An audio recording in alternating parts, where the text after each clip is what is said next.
We up. We live. I've caught the culprit.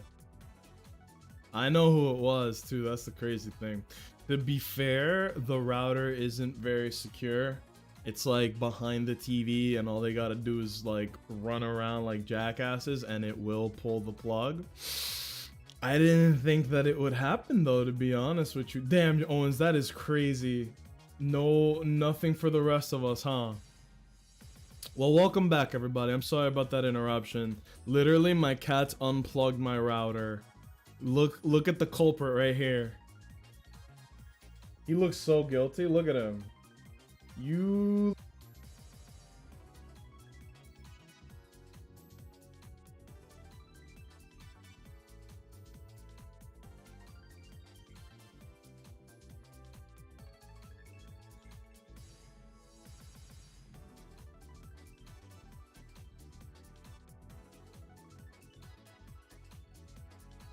And now I muted my mic. He's a sweet boy, but they do be getting up to trouble.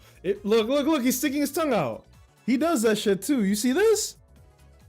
Why do you do that? He has a habit of just sticking his tongue out randomly. He's a funny little guy. He's just he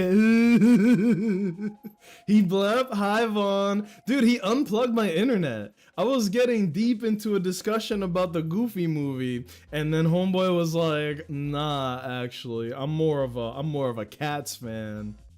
Are you still sticking your tongue out? No. You little bastard. Why'd you unplug my shit? Huh? Why'd you unplug my shit?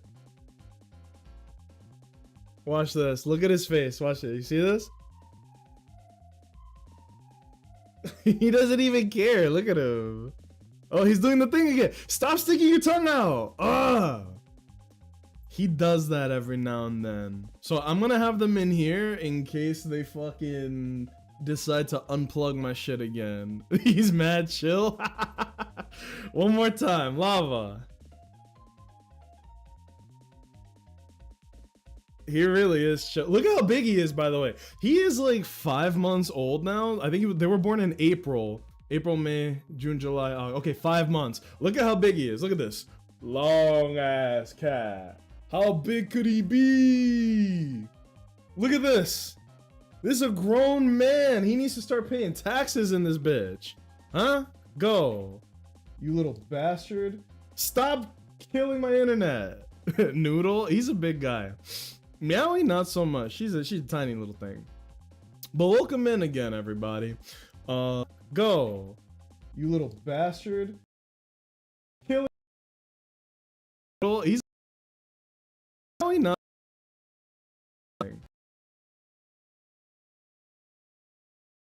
ready. Funny, I'm not gonna lie. But yeah, I was just saying, thank you guys so much for showing up to the first stream night. I'm thinking, unless, you know, better suggestions come up, I'm thinking we just do Emperor's New Groove and Hercules for the second movie night. Not necessarily in that order, but maybe we'll do Hercules first, Emperor's New Groove second. Not that those movies have anything to do with each other, but I just wanted to pick two good movies. They don't necessarily need to be related or like a sequel or whatever. So we might do that. And again, seriously, thank you guys for, you know, coming by. I did appreciate that a lot. It seemed like everybody had a good time. I know when we watched the John Wick movies, that was like gas. And I think I can get a hold of John Wick Ballerina. So that'll be fun. Oh yeah, here's the other culprit, because he wasn't by himself in there. Come here. Here's the other culprit, because they do work in pairs, right? He might have been the one that did the job, but she's the one that encouraged it. Meowie. You did this shit. She's so fucking cute. She's not as big though. Look at this. She's a little noodle. Look at this. She's a tiny little kitty, see? She's a little kitty. Whee! Look at my baby. Look at my baby. What? Why isn't it showing it on the screen? Hello to Dr. Henry is Brooke's daddy. Follow for cat. I love these cats. But thank you for the follow. Welcome in. We were just talking about Discord movie nights and what we're gonna be actually like doing today. But how are you? Welcome in. Daddy has just followed. Factually true. Yeah, no, we got these cats like 2 months ago, so they're about 5 months old now. And I love them. I love them so much. We were actually like this weekend, we were reviewing the information about her. Her name is Meowie, right? And we were looking up the information about her. They found her by herself on the street at like 1 month old or something. And they marked her down as scared but friendly. And we know the neighborhood where she came from. It's like a storefront type of neighborhood, and it wasn't like she belonged to anybody. It was like a stray cat that they found, and it just, this is gonna sound so corny, or like, what's the term? Virtue signaling, but it's not, okay? When I say this, I mean this sincerely. It is crazy to me how a random animal on the street that people consider pets, right? Like cats. A random cat on the street could be taken into a home and like mean so much to you. You know what I mean? Like she was just a random stray. Oh, he up to no good. Hey, I know what you're doing. You see that? When he goes back there, he knocks over everything on that shelf.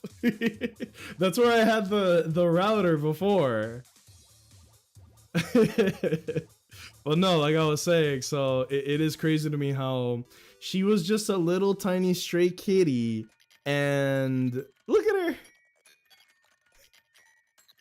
She was just a tiny little stray kitty who was found on the streets, and like now she means so much to us, you know? Both of them do, obviously, but like in Meowie's case specifically is like, dude, you were on the street like a month old and they found you, thank God, and now here she is with us, you know? Look at her. Oh, she just sleepy, baby. Look at the baby. One hand. She used to fit on one hand, man. Look at her now. My cat is 10. Wow. How long have you had them? Probably like when they were a tiny little kitten. There was, you know, this is me and my girlfriend's first time having a kitten together. She's had cats before, I've had cats before, but this is the first time like we co-own a cat, and we got 2 of them, and there was this third cat that was like 4 or 5 years old, and he had the biggest, most beautiful like orange yellow eyes, and he was an orange cat, and we were like, that is the cutest fucking cat we've ever seen. And we wanted to bring him too, because like, you know how they say older cats, it's a little less likely for them to get adopted because everybody wants a kitten and all that. But with 2 kittens, it was like, look, we should probably, you know. But we did follow up and ask. That cat got adopted immediately. So, and you know, like, we wanted to do our part and get cats off the streets and all that, but my girlfriend, like, she's taking care of a lot of animals, like a lot. So she was a little conflicted, but her mom at the end of the day was like, you have taken care of a lot of animals. You've been very selfless. If there is one selfish thing that you should allow yourself, if you want kittens, you want to start like with like a baby kitten, you've kind of like earned that, you know what I mean? So it's not that we don't like older cats, and we really did consider getting that third cat, but we thought that would be a little too much with like 2 babies and then 1 3 or 4 year old cat. Look at the baby. Oh, she's very happy right now. She always has like resting bitch face, but she's the fucking best, aren't you? Lava, what are you up to? He likes to hide in corners. Like, he likes to put himself in the smallest areas possible at all times. She's just skittish. Come here, baby. Come here. Give Papa a kiss. You're okay. But yeah. My cat went missing in June, but I found her 2 weeks ago. Oh, thank God. Oh, that'd be so scary. I see, like, because I have, like, the neighborhood app on my thing, and it always says, like, oh, we found a missing cat, we found a missing pet, and it freaks me out like crazy. These two are microchipped, but look at this guy. Vaughn, you're right. He is mad chill. You saw him move the chair? Good Lord. How about you, baby? You want to chill with him? She is so fucking cute. Look at this baby. Ugh. Bro is a unit. Look, he's just chilling. But no, I'm glad that you were able to find your cat. I thought about it, and the thought of losing them, like them being gone, would terrify me. Like, actually terrify me. Look at the baby. If I hold her like this, she will fall asleep. I want you guys to know that. Look. If I hold her like this, she will fall asleep. She's getting so big. She used to be so tiny. Can't imagine the anxiety while they're gone. That's what I'm saying. Like, I was at work and somebody posted a picture being like, oh, black cat gone missing, we have them, is anybody missing like a cat? And they posted the picture and it looked exactly like him, and I was terrified. Like, bro, what if he snuck out when me or the girlfriend were like heading to work, like just open door, closed door, and he just fucking skedaddled? I was so scared that like one of us may have accidentally let him out. And so I was worrying at work all day, and then when I got home and I saw him, I was like, oh, thank goodness. Look at the baby. Where's my baby? She looks so chill. Oh, she wants me to hold her like this.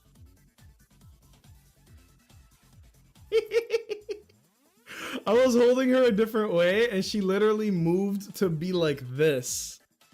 Look at the baby. Good girl. I'm glad that they're so calm. I didn't bring their treats in to this room, but I will later on. She's a very shy kitty. She's extremely shy. But enough about the kitties, right? Henry, welcome back. I'm very glad that you found your cat, especially if, you know, occasional seizures, all that. I have 5 dogs and a cat. That's what's up. You're the pet master. You're pet maxing. Hi, Axel. Good morning. What's going on, everybody? She can't survive in the wild. She's precious. She was out on the streets a little longer than he was, from the sound of it. They found Lava, the boy. They found him with 2 of his brothers, which was good because, like, literally when we adopted them, he was like cuddling up with one of them, and then she was by herself because she was the only one that they found her by herself. So that's why, like, I have a little more of a soft spot for her, where she was found very young and completely alone. It scares me to think of her by herself on the streets, like getting food and protecting herself from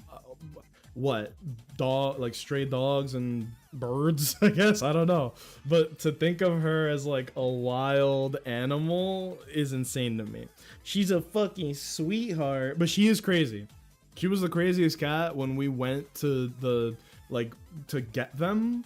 So that's why we picked her, is because she had so much energy and craziness. Oh, my baby. All right. Meowie, I'm gonna set you down next to Lava, who is chilling in the chair behind me. Everybody say bye, Meowie. Bye, Meowie. Speak to the people, Meowie. What do you got to say? He's so sleepy. He's a good baby. Mwah. She's a good baby. Look at her. Look at the baby. Once I set her down, she'll either get off or she'll probably nap with him. Let's see. There you go, baby. Looks like it's nap time. See that?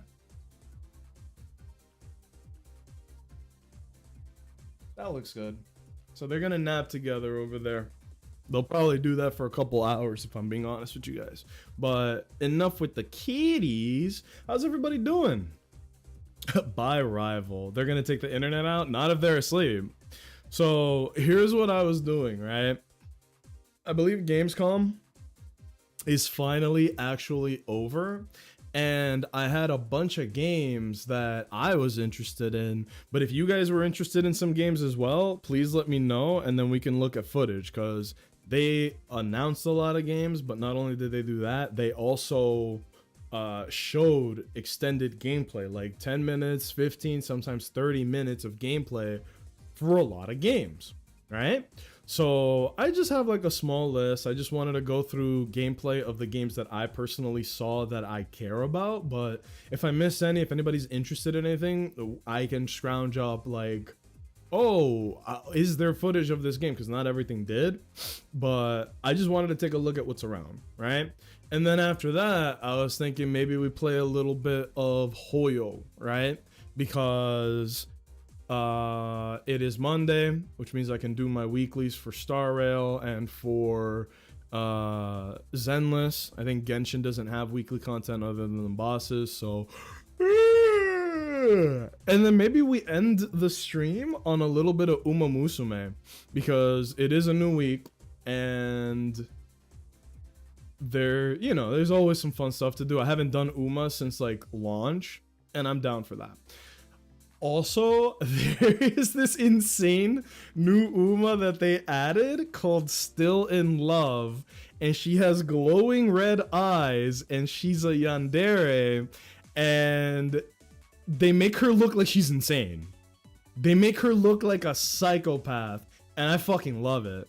I don't even know what else was shown. I think the first day was like the brunt of the announcements, and then a couple of little indies here and there, anything like that.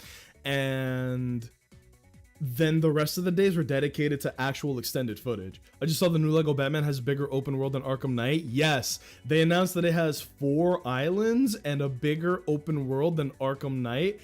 And they also said, they were like, how many Batmobiles are there gonna be? I don't know why I care so much about this. How many Batmobiles are there gonna be? And the guy was like, every Batmobile you can think of will be there, which means there might be a chance we're getting the Dodge Charger Batmobile from Robert Pattinson's movie, but more importantly, we might get the Batmobile from the Batman.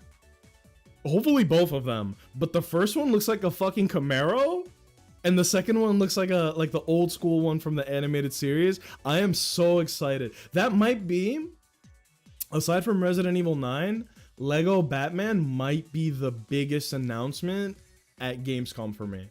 I had played Lego Batman on the PSP. That game's a 9 out of 10. It's not perfect, but it's damn near close. It's so much fun. If you guys have never played any of the Lego games, not all of them are like top-notch quality, but the Batman ones and the Star Wars ones are high tier. High tier. Okay? That I vouch for that. But yeah, I'm looking forward to it. Also, I can train her. Let me fix her broken heart. You know what's so crazy? You guys are saying that. Those are already memes on the Japanese server for Still in Love. And it's so funny you guys say that, because the memes are now, she can break me, or like, let her break me. Still in Love is so cool. And then there's also a bunch of memes about like the Gold Ship family, starting with like the progenitor called Stay Gold, and how progressively each of the children, like literally the real life horses, become less insane, but it's still like the gold genetic just turns them into these insane angry goobers. Except for the latest one, which I don't know the name, but I have the lore, dude. I just didn't want to post it on the Discord because I didn't want to look like a giant fucking nerd. But fuck it, dude, we ball. Let me put it up because it's so funny.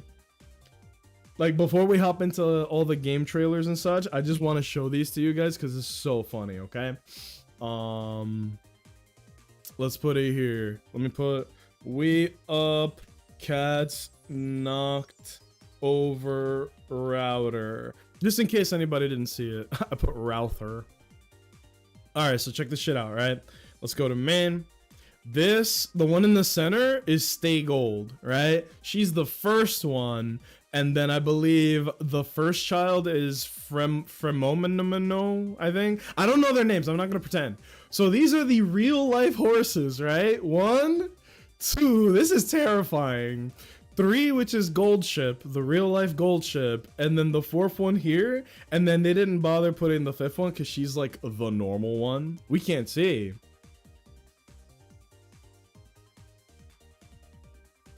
Oh, I didn't press the button. Yo! My bad, y'all. This is Stay Gold, right?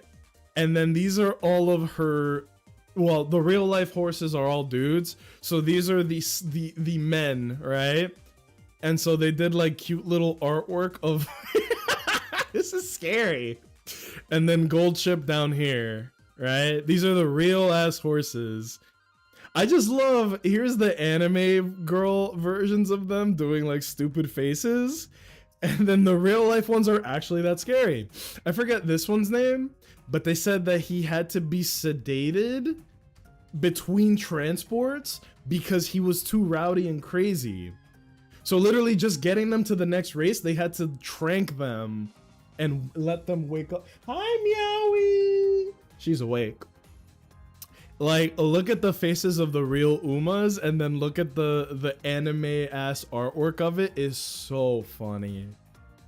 But yeah, apparently if you have the gold gene, which is if you have, like, blood ties to this Uma, you're a fucking psycho. Like, apparently the real-life horses that were blood-related to Stay Gold were, like, the meanest, tempered... world-class horses. Horses can be hella dangerous. Oh yeah, they'll kick your head off. Like, head off, right? But they had such bad attitude. Look at this, this is horrifying. This is like a horse from a horror movie. But it's just Umas. And so yeah, look at that. This is Stay Gold, this is the only normal child, and then you have all these. But this has been the talk of the town because they're adding Stay Gold, the center one, to the game. I should have dig up the Still in Love, which I can do if you give me like 10 seconds. Look at this. Her name is Still in Love, a very rare female horse, right? When I was minimize that. Look at this shit, dude. Still in Love G1 winning. Let's just show all her animations, right? Is this it? I'm gonna mute. Look at this. She has glowing red eyes in her fucking story. Apparently there's only one, she's the only one that has like a unique effect on her playthrough where the further in you get, the screen starts to dim red on the corners. That's a nice little effect. It doesn't mean anything, but there is no like evil villain Uma as far as I know. She's the closest thing. Look at her fucking artwork. For this is like her support card. So there's the actual trainees, which is like the playable character, and then there's their support card, which looks like this. It's like light cones and star rail. It's like the cool image. This is hers. This looks like some Grand Blue Fantasy shit. Why? What is this? This is not horse racing. This is like evil possessed. That's quite literally like Grand Blue Fantasy. I've seen it. Right? This is insane. And then this is her image when she wins a normal race. They give her a driver's license. Nah, bro, keep her ass off the streets. Look at this.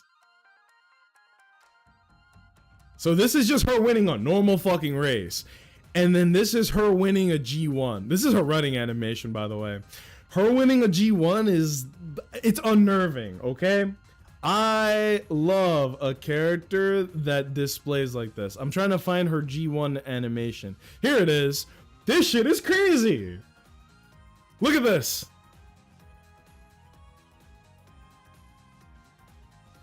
What the fuck? She runs like she's gonna murder someone. This is her winning. actually don't want to know what her lose animation is, but I hope it never happens. So I've been a little obsessed with Uma Musume. Yeah. What the fuck is her name? Oh, Fair. Yeah, this is another Gold Ship sibling, which is so good. My god, because of how insane they were on the field. Okay, that's the worst short ever. It explains nothing. But yeah, it's cool, man. Like all the real life lore, the anime itself, everything about it, I love it. I really do. They know what they were doing. Yeah, this is the, but like, here's the thing. The real life horse Still in Love was actually like this. Apparently she only ever had one rider. She would get jealous of the, I'm sorry, the cats are making me like, my nose itch really bad. Apparently the real life Still in Love was actually like this. Like she was a fucking yandere real ass horse that would not allow the rider to ride anyone else, that would like not allow anybody to ride her. It was it's crazy. But yes, that's Still in Love. There's a couple of other ones. I looked up Duramente, which was the rival to Kira-san Black, who's the main character of season 3. It's fun. Uma Musume is kind of cool, man. I can see the appeal, and I'm in. I'm in, bro. But alright, enough grab-assing. Fellas, pick. Do we want to watch Lego Batman footage or Pokemon Legends Zaw footage? Just type it up in the chat, alright? Legends or fucking Lego Batman. And we'll start from there, okay? I'm watching season 2 today. It's good, man. Season 1 was a little more vanilla than I thought it was gonna be. It did not like wow me at all. But season 2, dude, the first episode of season 2 was fire as hell. Batman Legends. We have a draw. In the event of a draw, you two have to grab your blunderbusses, take 30 steps, and fire on my signal. I'll be the tiebreaker. Let's start with Batman, because that's the thing I'm most excited about. Is that okay? Is everybody okay with that? Parry this, you scallywag! I think we got a winner. Oh man, Vaughn, is that a new emo? I don't remember seeing that before. That's good shit, man. All right, this is 30 minutes, so I'm not gonna watch the whole thing. I think that's psychotic, but we are gonna skim through it just a little bit. As Henry said earlier in the chat, they actually announced that the Gotham in this game is going to be bigger than the Gotham in Arkham City or Arkham Knight. First things first, it looks good. 2, when we said that it was going to be like Arkham style combat, it actually is. Like, look, if this weren't Lego, you would actually be like, bro, this is the Arkham series, right? They added the counter, the parry, they did like the stun animations. The guy playing is probably pretty like, not mid, I'm not gonna say that, that's kind of rude, but my point is like, bro, he's going kind of stupid on it. Also, if you guys haven't watched the Lego Batman movie, I watched it with the Jits a couple of weeks ago. Actually really good, really funny movie.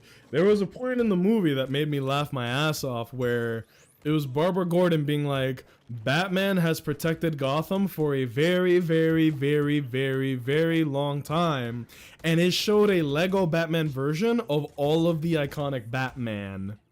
As in, like, they showed the animated series, they showed the Dark Knight posters, they showed, like, the 60s series, the cartoons, but it was all Lego versions of him.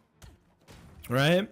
And then at some point, they actually show real live, like, real footage of Batman. It was kind of like Spider-Verse style comedy.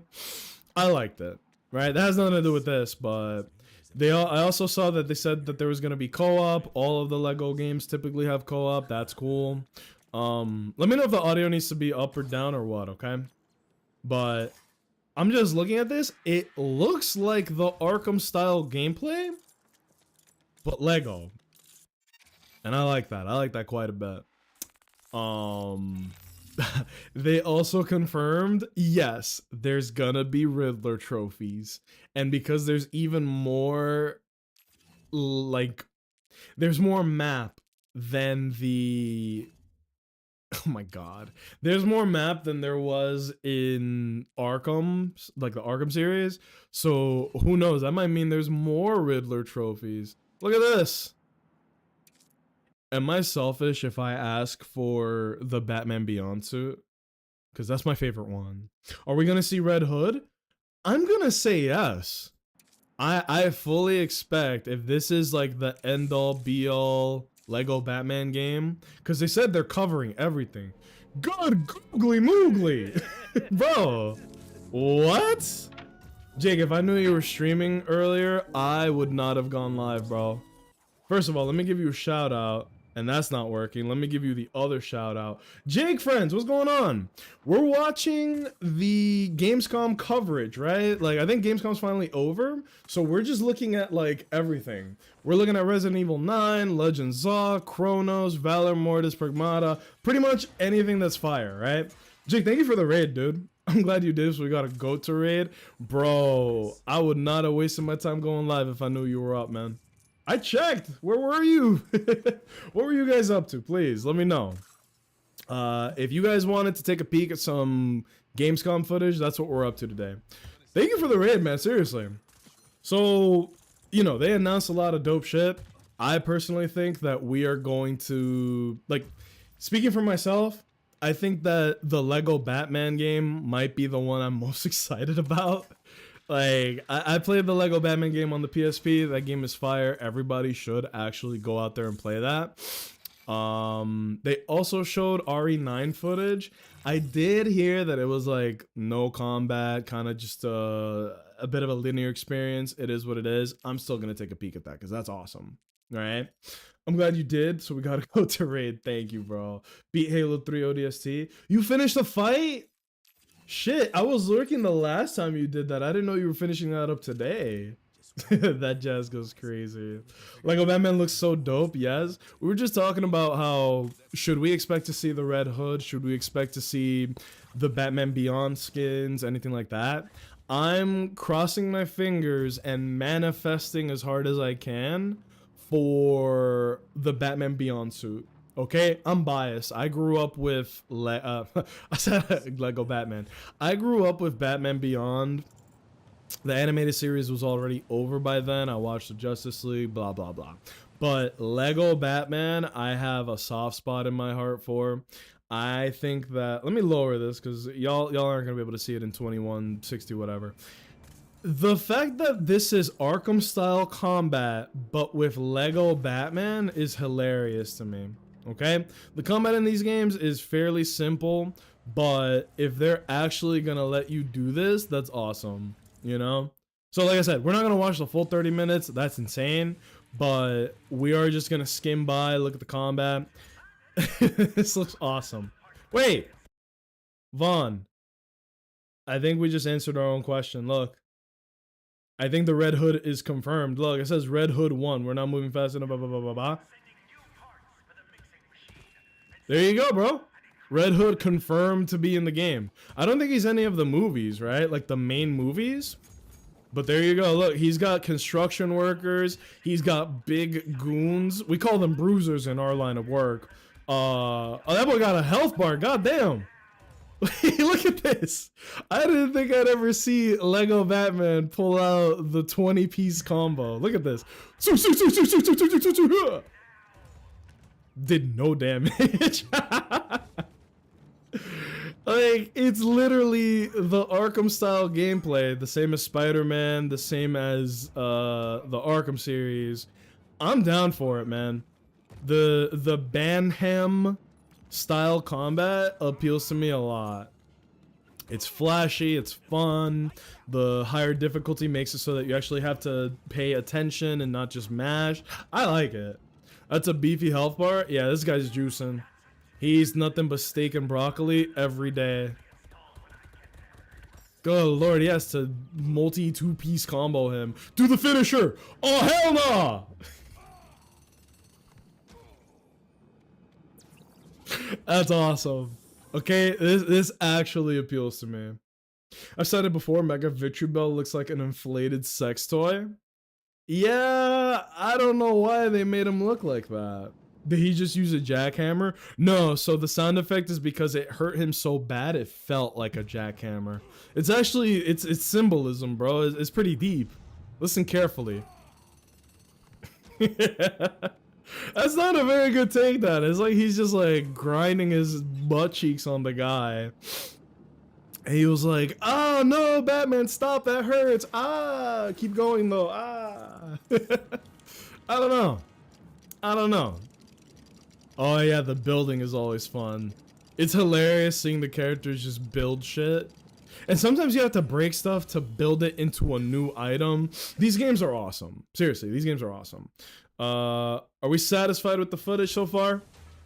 I think this is going to be on a lot of people's top 10s. Maybe that sounds crazy, but the Lego games, I think... Maybe I'm crazy. I think the Lego games are very underrated. They have decent puzzle mechanics. They have better combat than you would expect.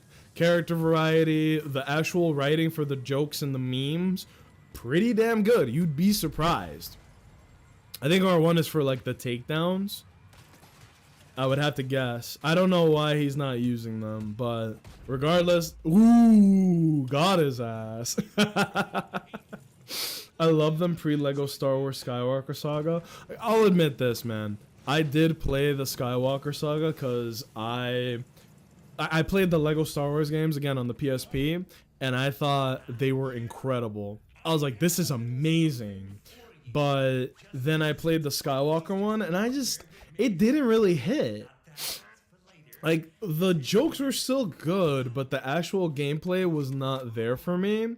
But I have less patience for video games. Like, if it doesn't grab me in the first couple of hours, look out! I kind of don't have the patience like I used to. But now, you know, if we find ourselves with a little bit of time, I think that playing through the sky... Damn, he used Homeboy to get out the way. That's kind of crazy, Bruce. POV. Batman doesn't kill. Yoop. That's crazy. That is actually crazy. No. But yeah. I think this Lego will stand out a little from the rest. This looks like what they did with the Skywalker Saga, but they're giving the Skywalker Saga treatment to the Batman series, right? What other major franchise does Star Wars, what major franchise does Lego have their fingers in, right? Because I know we've done Lego Batman games, we've done Lego Marvel, they've done everything, but as far as video games, right? Marvel, yeah. Harry Potter, bro. Imagine they do Hogwarts Legacy, but Harry Potter, Lego fucking, what was the name of the Nebraska 7? Professor Redhead? What's her fucking name? It's not Professor Grunge. I'm just making shit up now. They always got stupid ass names. Oh my god, I'm going crazy. What's her name? Hogwarts Legacy fine ass professor.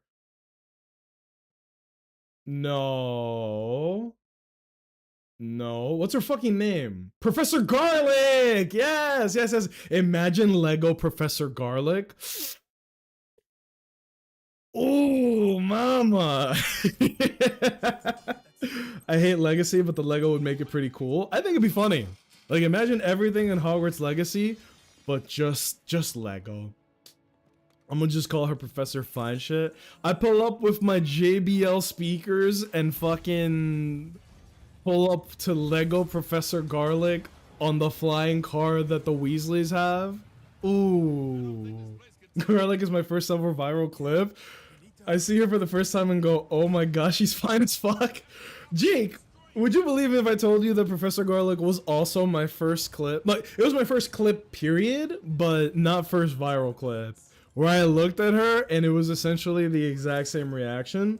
And the first ever TikTok comment that I've ever gotten was, she's cute, but she's a Nebraska 7. I was like, Nebraska 7? Fucking get me a ticket right now. What the hell are you talking about? Nebraska 7 is so disrespectful because she is fine as hell. She is fine as hell. We were meant to meet. I'm not even joking. That was actually the first clip I ever hit.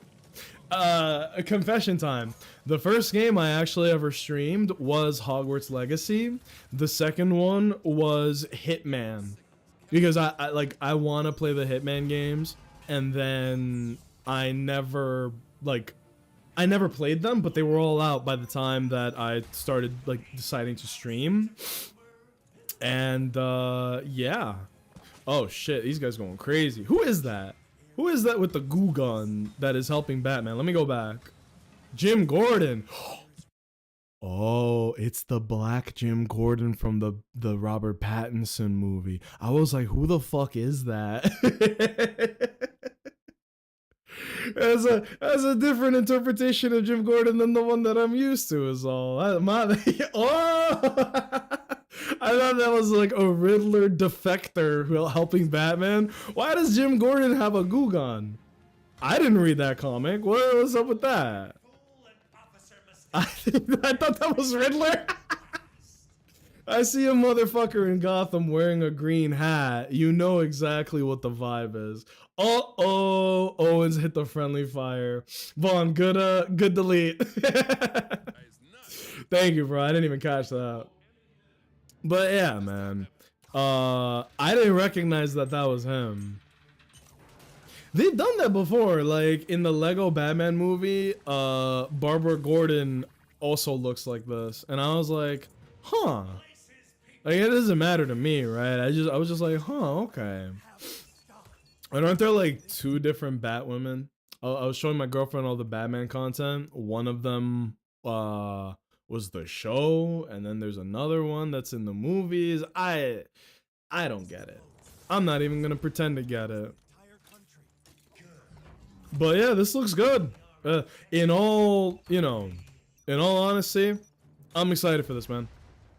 Arkham gameplay, Lego humor, big ass game covering all of Batman movies and such. Like, what is not to love? Bro, that's friendly fire. He's blowing up his own dudes. But Vaughn, good news. It looks like the Red Hood is in fact in the game. He has to be. Oh my lord. It even controls like the Arkham series. That's what's so cool about it. Oh, get fucked. Who is he fighting? Is this supposed to be Dracula? This is the original Joker Red Hood, not Jason Todd. Here's what's cool about the Lego games. Not only do they give you the story characters, all that, but let's say there's a character that's not in any of the movies, they will very likely make them a playable character, right? Like if you look at the Lego Star Wars, for example, Cad Bane is in there. He's not in any of the movies as far as I know, but he is still a playable character. Kid Fisto, he has nothing to do with episode 4, 5, 6, 7, 8, 9, none of that, but he's in there. Like, they will put every obscure character, every non-relevant character. The rosters for these games number in like the hundreds. Enough to like make Dragon Ball Z jealous, bro. You know, like, what is every Dragon Ball Z game? It's like, here's Cyberman, here's Cell Jr., here's like the one guy in a movie that's like 30 feet tall, and yes, he's playable. And I respect the Lego philosophy. They will throw the most obscure characters in these fucking games.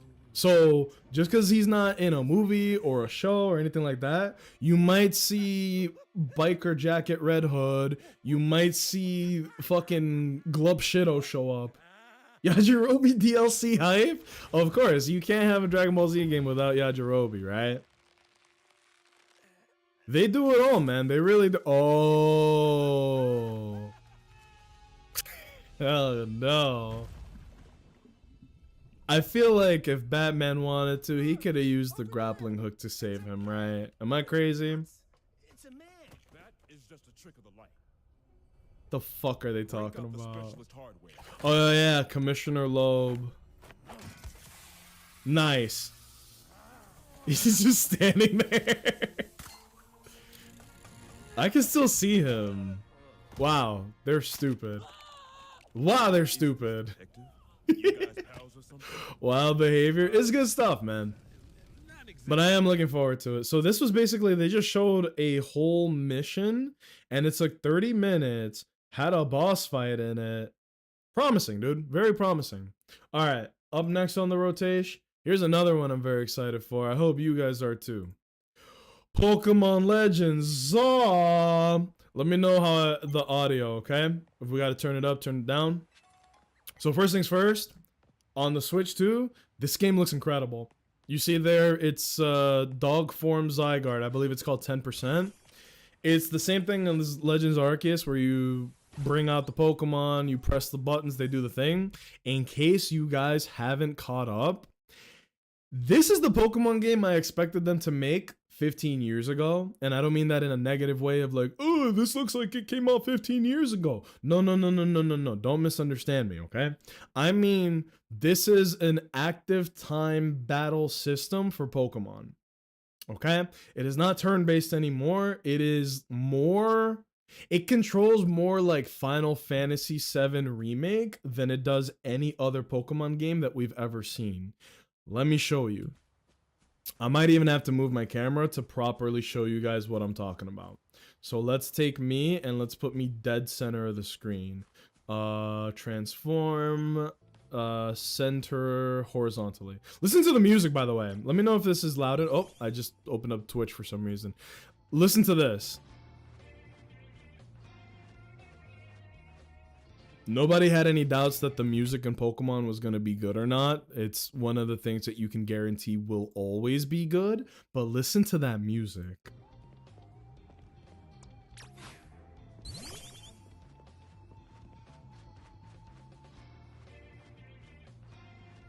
Beats to jump people in the alleys to, right?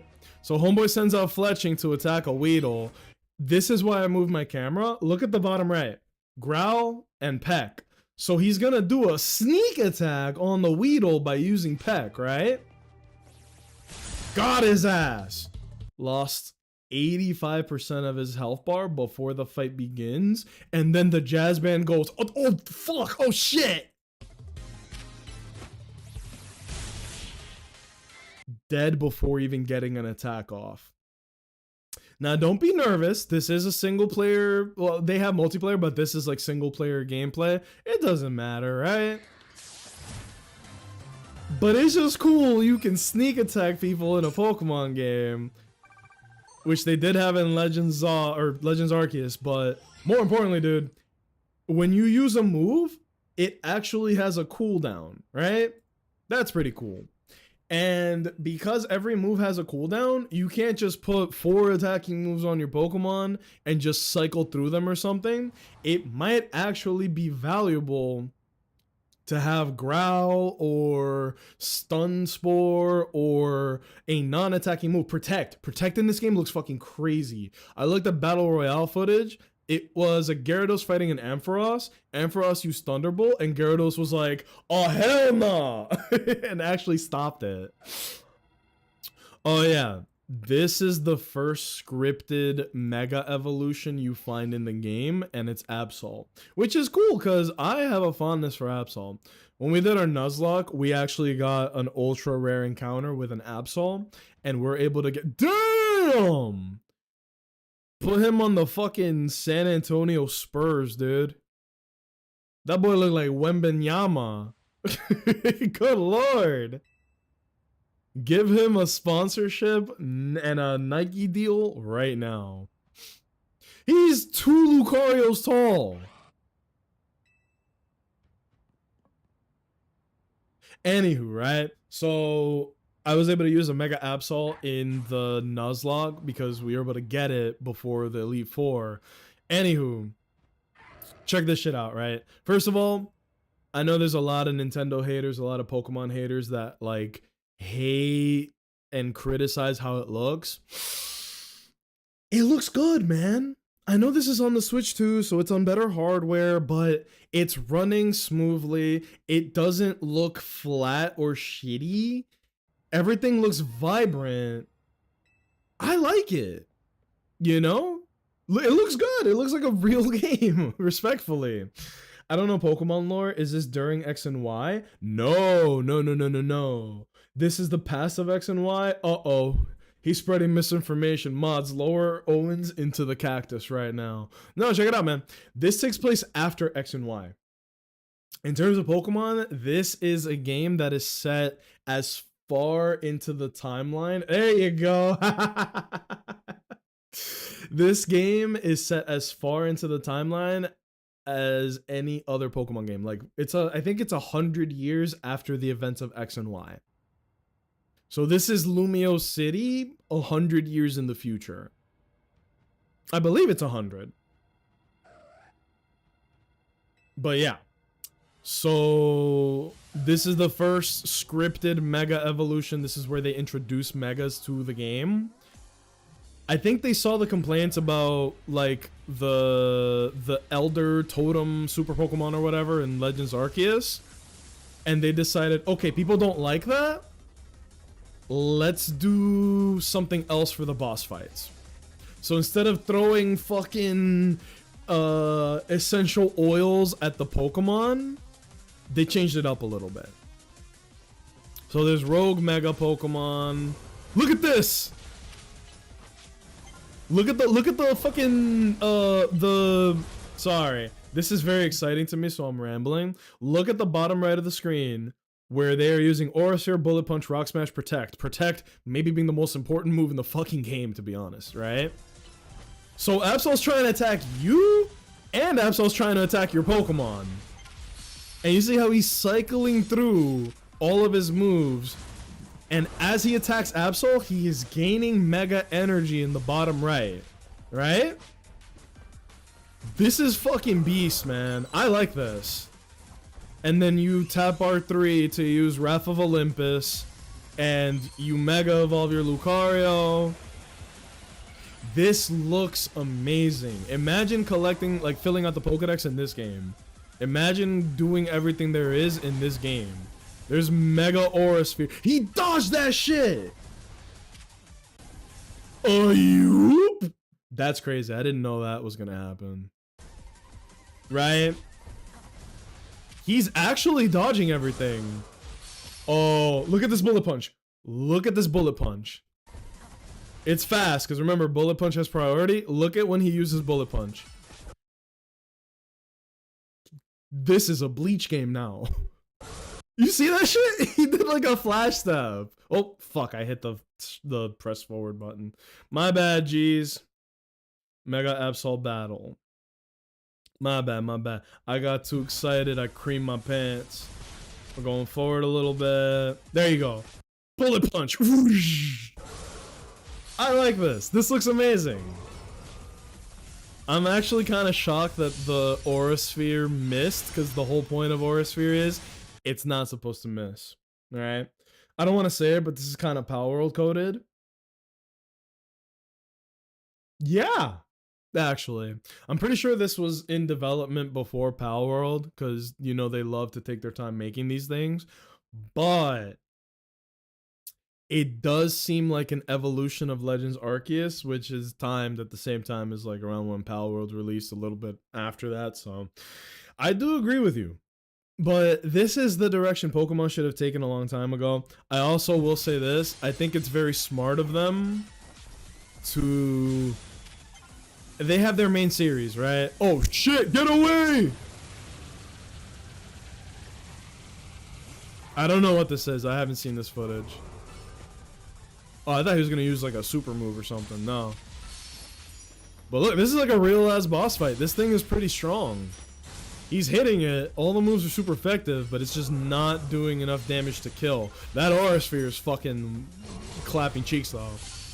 And it looks like they can prolong how long they stay in Mega Evolution by grabbing the Mega Orbs. This looks good. Also, the fact that the Absol is attacking the trainer, not the Pokemon. Look at that. He recalled the Lucario so that it wouldn't take this AoE damage. That's pretty nice, right? You guys get my point. I think it's pretty beast. I got no complaints at all, right? You already know Mega Salamence is on the team. I think they confirmed that Mega Salamence was already in the game, so yeah. They also, because you know they love to give incentives for you to play the game early, they showed that you can get Ralts that turns into Mega Gardevoir if you get the game before February of 2026. So already a little more incentive to have the game on release, which this is a day one for me. I need to know, with this being Future Kalos, if we'll finally get Volcanion in a game.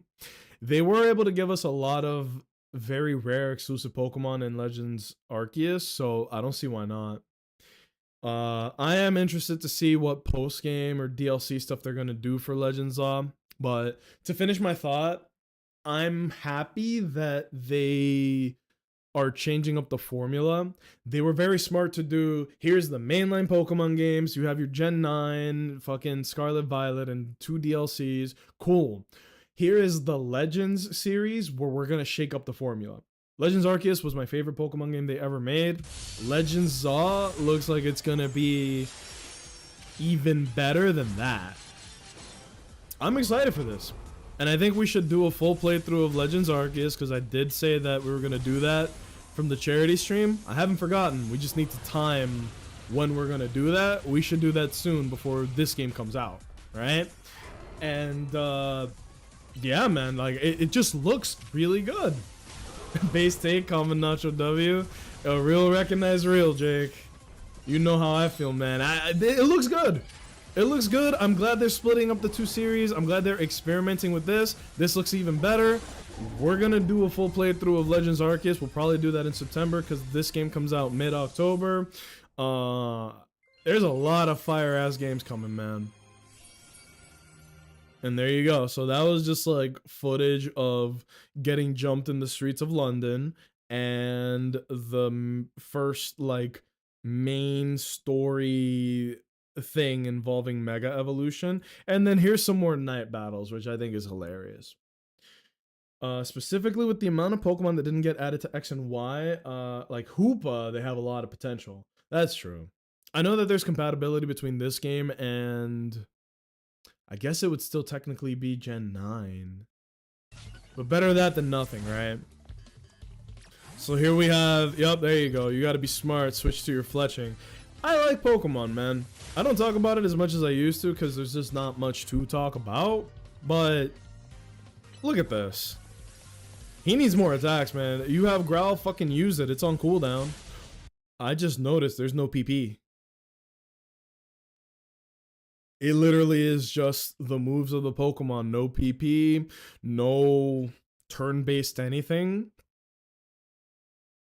I see the stats, right? I say it shows you how many Pokemon the opponent has on the top. It shows you their stat buffs and debuffs over here. Your party's on the bottom left. It looks good, man. Also like that the Pokemon have to do their cry when they get sent out. Otherwise, what the fuck is the point of a cooldown? You just use all 4 moves on your Pokemon, switch to the next one, do that? No. No PP at all, so you gotta be careful when you use a move, it looks like. I would say it's the opposite. It's like you don't have to worry about running out of options. It's just, what 4 moves do you have on your Pokemon, right? And like I said, the fact that there's a cooldown on every move, and I think the cooldowns are different per move. It's not just a universal cooldown. It might actually be like attacking moves. Look, 1, 2, 3, 4, 5, 6, 7 seconds, let's say. Maybe 8. It's like Genshin rotations, bro. And then look, Growl's cooldown is way shorter than the cooldown on Peck. So maybe there will be an optimal rotation for this Pokemon or like the final evolution. Like you want Flamethrower, Sky Attack, fucking Tickle Monster. You know what I mean? Maybe I'm a big ass nerd because I'm paying attention to the really little details, but I am hungry for information like I have not found myself hungry for in a minute. Not specifically for this game, but I don't really look at pre-release footage of games. I didn't even do that for Monster Hunter, but here I am for this, you know? Also, the music just sounds amazing. It's a little bit like the music from Gen 9 Blueberry Academy, which is a remake of Unova, but you know what I mean. Mega Ampharos might be on the team. Good news, Owens. That shit is confirmed. They showed footage of a battle royale, and it ended with Mega Dragonite using Draco Meteor and knocking out all 3 opposing Pokemon at the same time. Kalos really did have cool mons introduced, but it was so short and felt empty. I played Kalos when I was joining the military, like my first year in the Marine Corps, and I felt like it was a me diff, not a game diff, where I was like, damn, maybe I'm getting too old for Pokemon. This felt so empty and short, which is exactly the words that you just said. And then as I got older, I felt like the sentiment for Gen 6 was, hey, it's a little barren, it's a little bare bones, and pretty quick and very easy. But I've never revisited the game, so again, maybe in the future we take a look at that, right? All right, fellas, next on the rotation, we got RE9 Requiem or Chronos The New Dawn. What are you guys feeling? Y'all want to see some RE9 footage or Chronos footage? Vaughn called Chronos The New Dawn the Dead Space, but on land. So right now I'm calling it Dirt Space. Not in a negative way. There's 30 minutes of Chronos and there's 30 minutes of RE9 Requiem. What is Chronos? It's the one with the guy with the big ass head. Chronos got that yonic zipper. Let me just show Chronos, okay? I have not looked at this footage. A lot of people are saying it looks a lot like Dead Space. That's not a bad thing. I never played the first Dead Space. I did play the remake. I never played Dead Space 2. I did play Dead Space 3. Yeah, look, there you go. He got that uvula head, right? It should be looking like an opening. Literally, what is this? Why him head look like a vagine? I actually don't know. It's probably gonna be some amazing lore reason. Like he's gonna open it and he's gonna be one of the enemies the whole time or something. Or she. So Metroid has taught me, you can never assume. One can never assume. One must not know. But yeah. This looked like a pretty good game. I'm gonna open up the video game website that I use. Jake, shout out to you, man. You're the one that showed me releases.com/games. This website fucking rules, man. It tracks when games come out, what platform. It tells you any footage. Like, if any new footage of the game comes out, it will show you that footage organized. So Chronos The New Dawn comes out in 2 weeks. That's fucking crazy. It comes out 2 days after Hollow Knight Silksong, so RIP in peace. I think Silksong is going to be one of those games that just... It's gonna be like throwing a gorilla in a children's petting zoo. It's gonna clear out everything around it, bro. Respectfully, like this game is gonna do good because it is one of the bigger releases of September.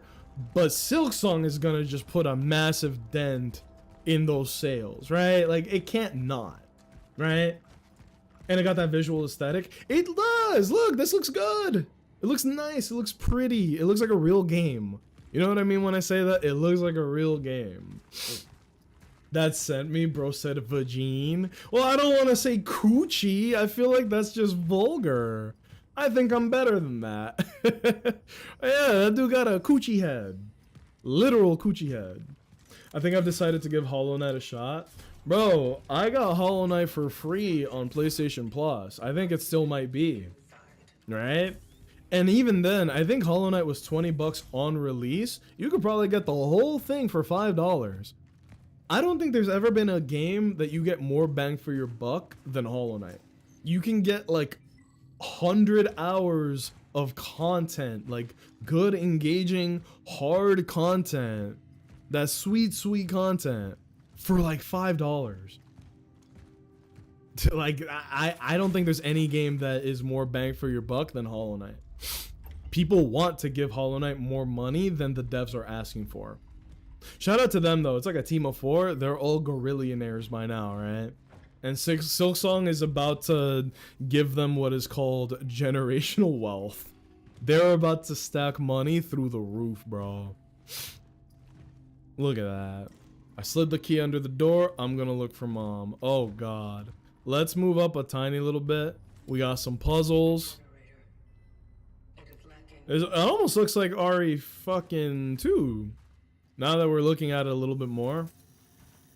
Here we go. We got our Zombombos, or whatever this enemy is called in this game. I don't actually know. But this was one of the games that looked interesting to me. According to releases.com, it is not a co-op game as far as I know. It's not a co-op game. It is a single-player survival horror game. How much horror do we have? Oh! Oh, wow. Didn't they show footage that, like, if you have multiple enemies and you fight them, that they can, like, meld together? Like, 2 enemies become 1 enemy if they just piece each other together. Oh, he's out of ammo. John Kronos, you're already dry on ammo. I know that the person doing the trailer is going slow for cinematic purposes, but, you know, we gotta... Oh, jump scare. This is how people are born, by the way. Yeah. Ah, taxes. There you go. Oh, he got more ammo. That's good. Yeah, it looks good. Oh! We got ourselves a meaty stomp. Shout out Dead Space, wherever you are. R.I.P. in peace. Ugh. I think head stomps in video games are underrated and not talked about enough, where there's a lot of games that have it actually, right? Like Dying Light has it, Dead Space has it, fucking... Does Gears of War have it? Ooh, that guy's cheeked up. Hold up. Wait. I thought this was supposed to be a horror game, not a sexy game. Wait, he's got his hand on his ass, too. It's a poor coincidence. They're about to eat well with all the people waiting for Silksong. I spoke about it with Waffle House earlier. I think Silksong is going to be a day 1 buy for me and maybe a day 1 play. I will not promise a full playthrough of Silksong because those games are long and very easy to get lost in. And I'm not very well versed in Metroidvanias, so I don't think I would be the best conduit for displaying Silksong. Or maybe the fact that I don't have experience with it makes me a good, like, example of it. I don't know. But I am looking forward to it. Silksong on Game Pass day 1 if you dabble. Word? Dude, Game Pass might be unbeatable. For convenience, I always just do either PlayStation or Steam, but if that shit's on Game Pass, you can't beat that, man. They had fucking Persona 3 Reload on day 1 Game Pass. That's... What the fuck? Gears of War Tomorrow 2, a good 30-day run. What the fuck? I think Gears of War is like, what, 50 bucks? I don't think it's full price. And it's just free on that bitch. You can't beat that. You can't beat them. Join them, bro. I'm gonna have to trade in my Sony cap for a fucking Xbox bucket hat. Be like, yes, good day, fellow Microsoft enjoyers. Another lovely day of high quality day 1 releases. Am I right, fellas? Like, damn. Game Pass is about to be unstoppable. I feel like it already is. I really didn't know that. I think I have Game Pass and I just don't go on there enough. But for a day one joint, you really can't beat that. But all right, I'll be honest. This little vertical slice of Chronos, it's a little too slow. They're trying to play it all cinematic. This is not how real human beings play video games. Oh shit! Have you heard the word about our Lord and Savior Jesus Christ? Wait, why is this sending me? Look at this. Tag, yeah, no tagsies, backsies. Me racing my brother to get the last cheese wheel in the fridge. All right, what was the other one I wanted to show? RE9 Apparently, it is not called Resident Evil 9. I tried looking it up on like the official things. It knows what I'm asking it, but the name of the game is in fact Resident Evil Requiem, not RE9 or RE9, which is what I've been calling it.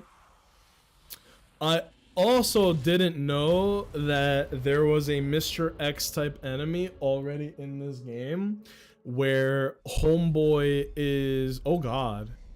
Homeboy is like a big booger monster. I don't know what this game is. The only information we have on RE9 is that it takes place in Raccoon City, like decades after all of what happened in RE2, right?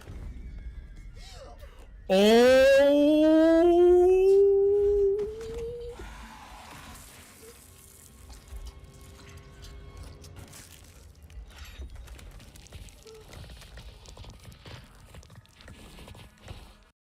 Have you guys ever seen the movie Barbarian? No spoilers, but tall, creepy women might be my #1 fear right now. Hear me out, bro. I'm putting on earmuffs. Hell no. I'll be damned, brother. You know what's crazy? I've never played Resident Evil. I don't think that's that crazy. But with the resurgence after RE7, I'm surprised that you didn't go back, right? Especially with the remakes. The remakes are amazing. RE2, 3, and 4 remakes are all really good. I didn't really like RE3 remake, but the other two are phenomenal. I think RE2 remake is amazing. RE4 remake is low-key. It's kind of a perfect game. It's long. It's juicy. RE4 is also good. You know, like, it's a good game. And it still retains the goofiness of the original RE4, but in a modern flavor. You know what I mean? Like, it's still goofy. They just treat it seriously, which is probably the right move. But yeah. I see a lot of people give it props, but it's never been my cup of tea, if you will. I don't know if those are free anywhere, but if they are, dude, give it a shot. It's a lot of puzzles. It's a lot of, you know, good horror vibes. I did say I wanted to go back and play through all of the Resident Evil games on stream. I think I did RE2 and RE4 on release, but that's it, you know? I didn't do 3. I've never played 1 ever. I played RE5 but never finished it. I played RE6 and never finished it. And I haven't touched 7 or 8 or 9, obviously, because that shit ain't out yet. But maybe on October, we just start the Resident Evil series. I think that'd be fun. If we were to do that, though, we'd have to do Legends Arceus in September, play Legends Zaw on release, and then finish out Halloween or October. Why did I say Halloween? We finish October with starting the Resident Evil series. Girl, oh, that's so nasty. This is the kind of horror that sends me. Guys, I'm gonna talk about Riverdale. Me and my girlfriend have been binge watching Riverdale. It is the most slop TV show I've ever watched. It is fun. Do not get me wrong. It is very fun. I've had a great time watching it. But it is like the most outrageous, stupid, just turn your brain off and watch it and have a good time show that I've ever fucking seen. There is a whole season of Riverdale dedicated to one of the main characters being related to a serial killer, and then they talk about something called the serial killer genes, and it turns into like almost Metal Gear-esque, where it's like you carry the dominant genes present in major serial killers. You have a tendency to violence and psychopathic behaviors and aggressive impulses. It is a real thing, but it's a yes and no, where it's like there is a real thing that is found in serial killers, but it is not the main reason that people become serial killers. So there is no serial killer gene, but it's a gene that is found in serial killers that triggers violent, aggressive behaviors, but they're using it and running with it and being like, well, look at all the crazy shit you've done. And the reason I bring this up now, why are we bringing this up while I'm watching the RE9 footage, is because in one of the seasons, there is this cult that is brainwashing people, and the big reveal is that they are bringing people into the cult and harvesting their organs, and the people are doing it willingly. Like the people that are being harvested are doing it willingly, to the point where like the main character finds a freezer room full of hearts and kidneys and lungs and brains. And this is what this reminds me of, because when she found out, they literally hooked her up and were gonna fucking lobotomize her shit. And maybe I'm not afraid of heights, I'm not afraid of water or like the standard phobias, but I think a fear of my organs and body horror stuff is what gets me. Cause they showed a giant scar that a guy had from his kidneys being removed, and it made me go, you know, just like that. And seeing this with her hooked up to an IV upside down, and the veins and the guts and the organs, it makes me very jumpy. And I'm learning something about myself. Also, I didn't watch this gameplay, but I did hear that a lot of it was going to be first person, no combat gameplay. Also, it's in Japanese, which I have forgotten how to read. At one point, I could read this. We're past that now. But yeah. This is very similar footage as to what we got in RE7, where it was you're walking through a place, you don't have any weapons or any real agency other than moving the camera, right? What's with all the dead people? Are these already zombies? Oh, she controls like a boat.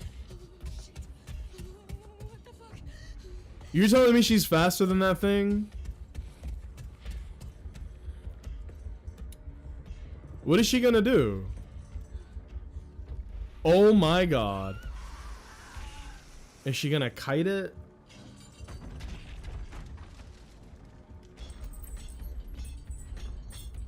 Oh, she coming. Oh, what the hell was that thing? Oh my god. Okay, so this looks like it's gonna be the same flavor as RE7 or RE8, where it is heavy on the horror. Because that's the thing that I saw a lot of people complaining about, is that RE2, awesome game, RE3, great, RE4, even though it is maybe the best game in the series, it leaned a lot on action, a lot less on the horror aspect of Resident Evil, which is what everybody loves, right? And then after that, RE5 is even more action, way less horror. Good fun game, but that's not why people play Resident Evil. They want to play it for the horror aspects of it. And the mix got worse and worse and worse. And then you get to RE6, and at that point, it's not even a scary game anymore. It's just action, right? I don't think a single person was afraid of any action at all in Resident Evil 6. Hello to the craziest name I've seen on Twitch. Say tomato right now. But welcome to the stream. Say tomato right now. RE7 was when they went, damn dude, we kind of fell off on Resident Evil. And it has been a very long time since, like, between RE6 and RE7, they took a long break to kind of recalibrate things. Oh my god. Oh my god. Yeah, if this unnerves you, or if you're Vaughn and you get excited watching this, you guys should watch Barbarian. Watch Barbarian as soon as you can. It's not crazy, my name has a backstory. Is there an abbreviated version of your name? I want to call people by their names, but I don't even know where to begin to refer to you. Let me see what is happening here. Oh shit.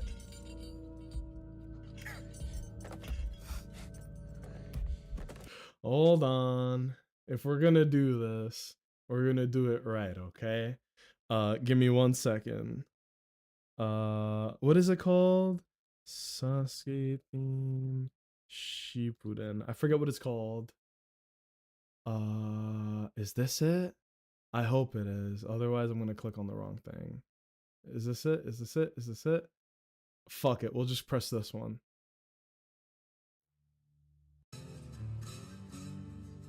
No.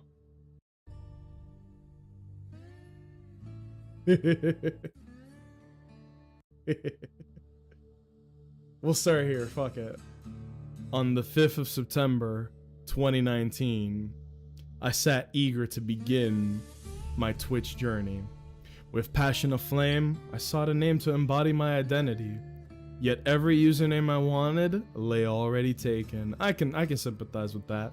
Frustration boiled into fury, and in that chaos, my hand smashed the keys with wrath. I should speed it up. I thought it would already hit the peak of the song by now, but it didn't.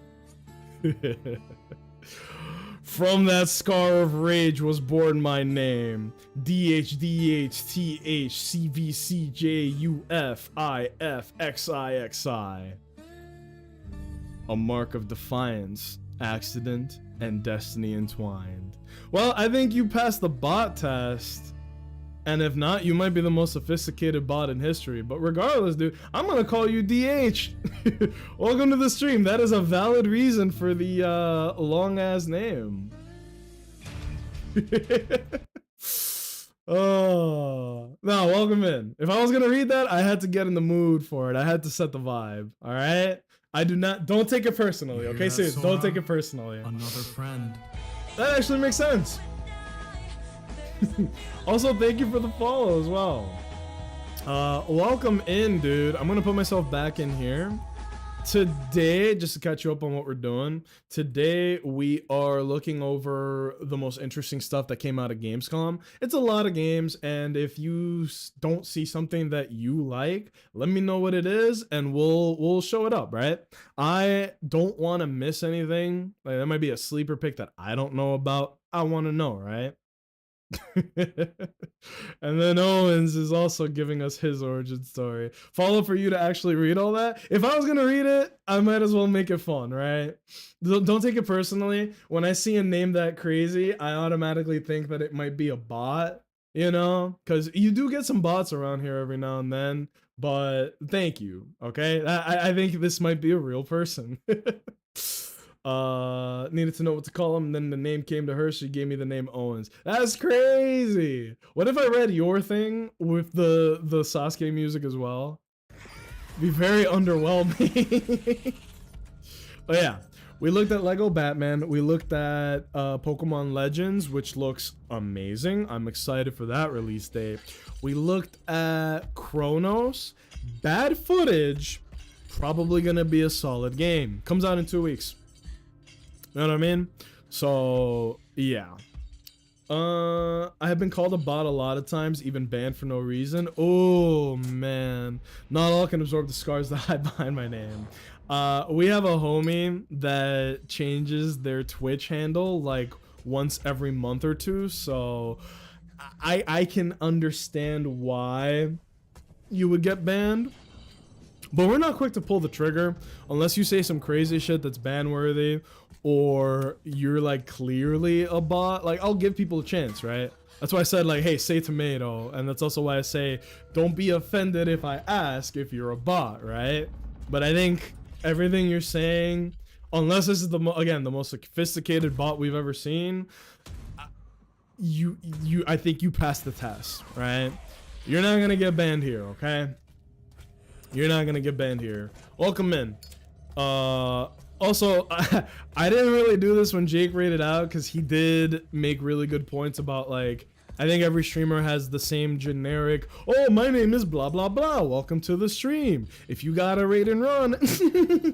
You know, I don't want to be like every other streamer, but I also want it to feel natural when I welcome people in and all that, blah blah blah. There are a lot of people in here who are new to the stream, so I feel like it's a decent time while we watch this RE9 gameplay.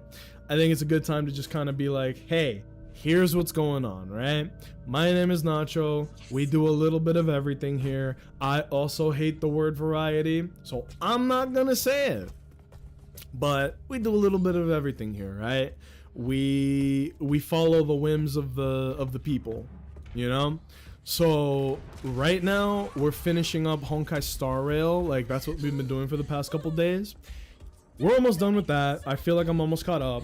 After that, maybe we pull the trigger. We start Legends we start Legends Arceus, because I did do a charity event where one of the goals was a full playthrough of Legends Arceus. I owe that to you guys. I want to honor it. Holy shit! You got grabbed once.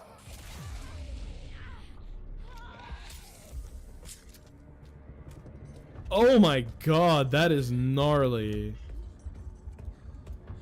Wait, so there's a thing following her and there's another thing up front. Oh, that's a horse. This horse is made of horse. But yeah. Oh, dude, this is actually pretty good. There's gonna be gameplay with, you know, combat and puzzles and all that shit, but this is like I believe they said it's a prologue. No, not prologue, gameplay demo. But yeah, like I was saying, we do a little bit of everything here. We're doing a lot of Hoyo stuff, but I do not want to be called a Hoyo streamer. I don't want to get, you know, pigeonholed into one category, genre, studio of games. Fuck that, right? I want it. Oh my god, oh my god, oh my god. Run faster, I'm getting scared. Bitch, run. Okay, they skipped ahead. That's gonna be a fire ass cutscene in the game. So, like I was saying, we're gonna do more Pokemon stuff in the future. We're gonna continue Hoyo games. I do want to finish the Mega Man Battle Network series. Maybe that's what we do in September, and then jump into Legends Arceus. I also want to do Resident Evil. So that's just a little forecast into what we'll be doing in the future. But, you know, if you guys are into any of that, drop a follow. I'm going to be streaming. The stream schedule is going to change a little bit because I am starting classes soon again, where stream schedule might be Monday, Wednesday, maybe Fridays and Saturdays as well, like just to tack onto. Oh my god. Good lord. She getting snatched up. And then we already saw the Gamescom trailer. We already saw the reveal trailer. Okay. I'd say this satisfies our quota for RE9. I wanted to see some combat, but they decided to show, like, the spooky stuff. Not a bad idea, right? Alright, here's what we got next. Vaughn, this one's for you and me, baby. There's not a lot of footage of this, so we're gonna get this out of the way quickly. John Carpenter's Toxic Commando. I don't like the name of this, but this was one of the games that I saw that made me pretty excited, right? Like, I already said this a couple times. This looks like Back 4 Blood. Not Left 4 Dead, because I never played that. It looks like Back 4 Blood. where, yeah, here we go. You have a boatload of zombies. It looks like a 4-player co-op game. I don't know what it is about zombie co-op games. They're like junk food to me. You just consume them. It's so good and tasty and delicious. I can't get enough of this shit, bro. I really can't. I forgot we were doing Mega Man. I also forgot we were doing Mega Man. We did a little bit of Battle Network 6. And then, you know, like I said, we've been meandering for the last couple weeks, but I want to try and get back to fucking starting and finishing games instead of just jumping from game to game. So as soon as we're done catching up with Star Rail, we will probably start and finish Battle Network 6 because that doesn't take too long, and then we can continue on to Legends Arceus. Where's the fucking gameplay footage, bro?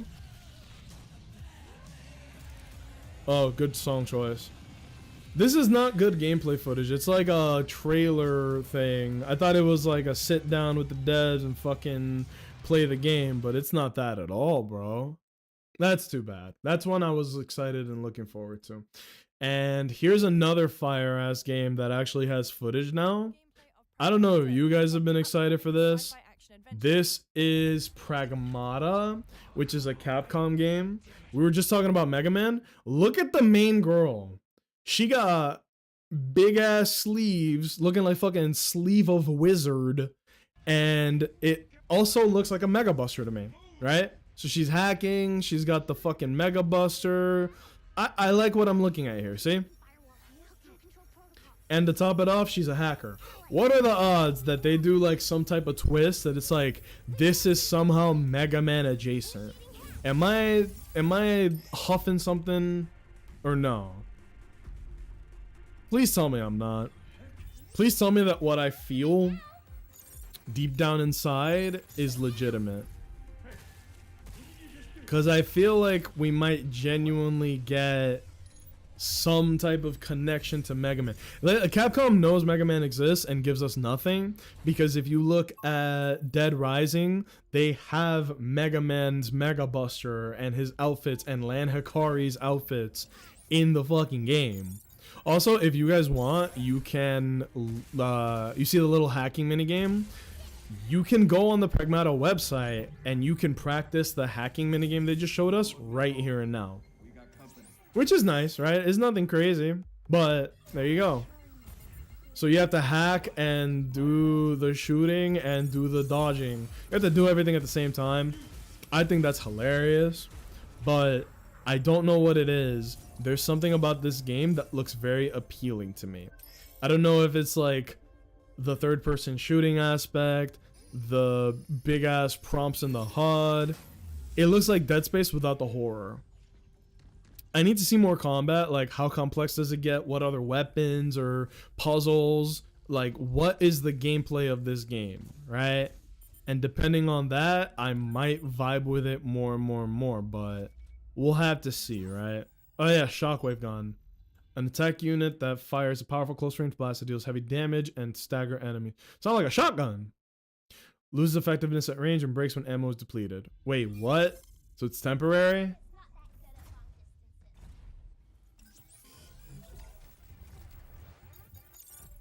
I don't understand this game, and I want to. Yeah, it's a shotgun.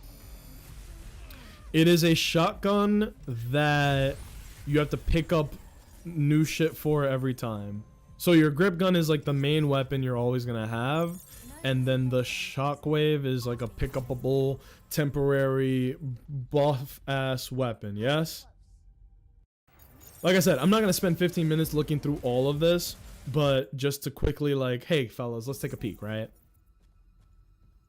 Restore the power to the lunar base. Stasis net, here's another one. Okay. Combat, hacking, and exploration. Boss fight. Is he gonna have to hack individual pieces, perhaps? I would love a new Mega Man game at some point. Me too, man. I think that, look, they remade Resident Evil. They went back and made a new Onimusha game. I fully believe in my heart of hearts we may get a new Mega Man game. Maybe we get Mega Man 12. I would prefer a new Mega Man RPG like Battle Network or Star Force, who the fuck knows, right? But I would absolutely love to get a new Mega Man game. And Capcom has been going back and making old things a lot better. So I do have faith in them that we'll get something good at some point. Holy hacking! So they gave it a debuff. What the fuck is that yellow square? It's a little hard to see what is a good thing or not in this game. I'll give it that. Okay, he's hacking. He's hacking.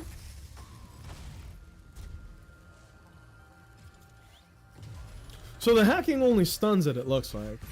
A Battle Network retrain or something would be dope. I wouldn't even mind that. We already played through pretty much every Mega Man game. They did a Legacy Collection and it sold well. It did like 3 million units. Did you guys know that? Legacy Collection sold 3 million units, which means that people actually do give a fuck about it. And then I did have this booted up. It's Valor Mortis, which is another fucking... It's a third person one of these. Vaughn, I think we were talking about this and it looked kind of interesting, but looking at this now, I'm losing hope. Also, didn't they say that like the BioShock game, the next one, it was like...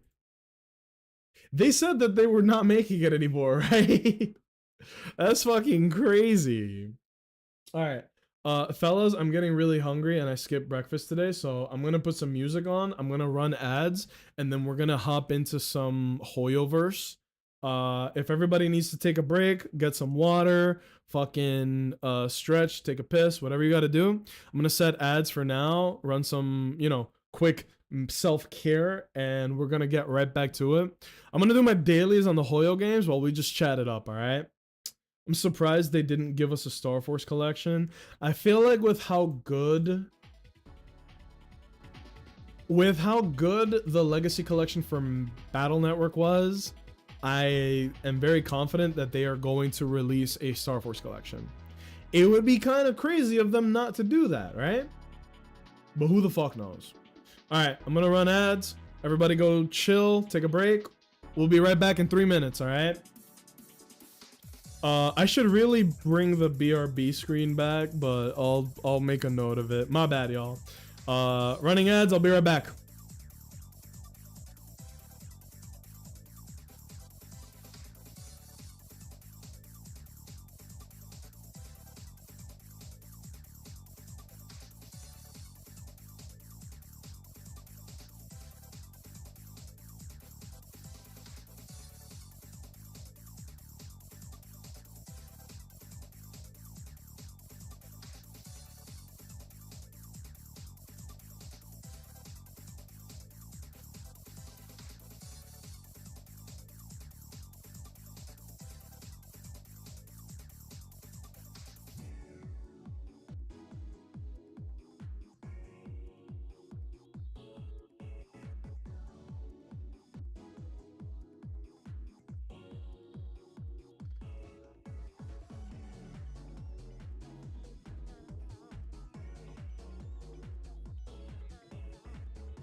All right, fellas.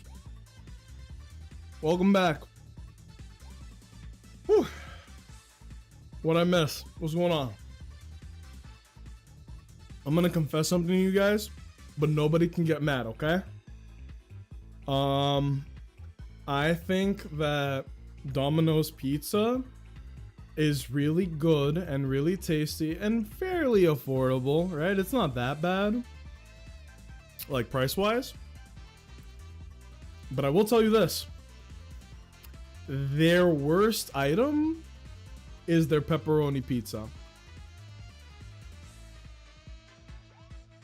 And I will stand 10 toes down on that one.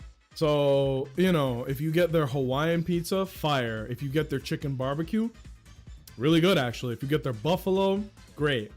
The only item that they just can't seem to get right is their pepperoni. For some reason, their pepperoni is disgusting. It is atrocious. And me and the girlfriend, you know, like we wanted to try. So we got 2 medium pizzas. It's not that big. This was last night. We had the Hawaiian, beautiful pizza. And then we had the pepperoni. Fucking gross, man. It was akin to consuming poison. I hated it. I hated every moment of it. But she's very big on not wasting food, and so am I, so we got some left in the fridge, and it's like a game of chicken between which one of us is gonna end up eating it before it goes bad, and I think I'm losing that fight, bro. What the fuck? A little speck of cotton in the air. But yeah, do not under any circumstances consume Domino's pepperoni pizza. That shit is gross.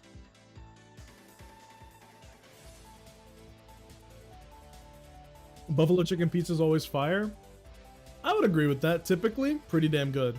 Chicken bacon ranch pizza is actually fire too. If you can get a place that does chicken, specifically chicken well and pizza, yes. Chicken bacon ranch is a very different flavor profile, but is so good. Wait, not ranch Alfredo? Oh. Because I've had chicken bacon ranch. I don't think I've had chicken bacon Alfredo. That sounds very creamy. Very cheesy. Very succulent.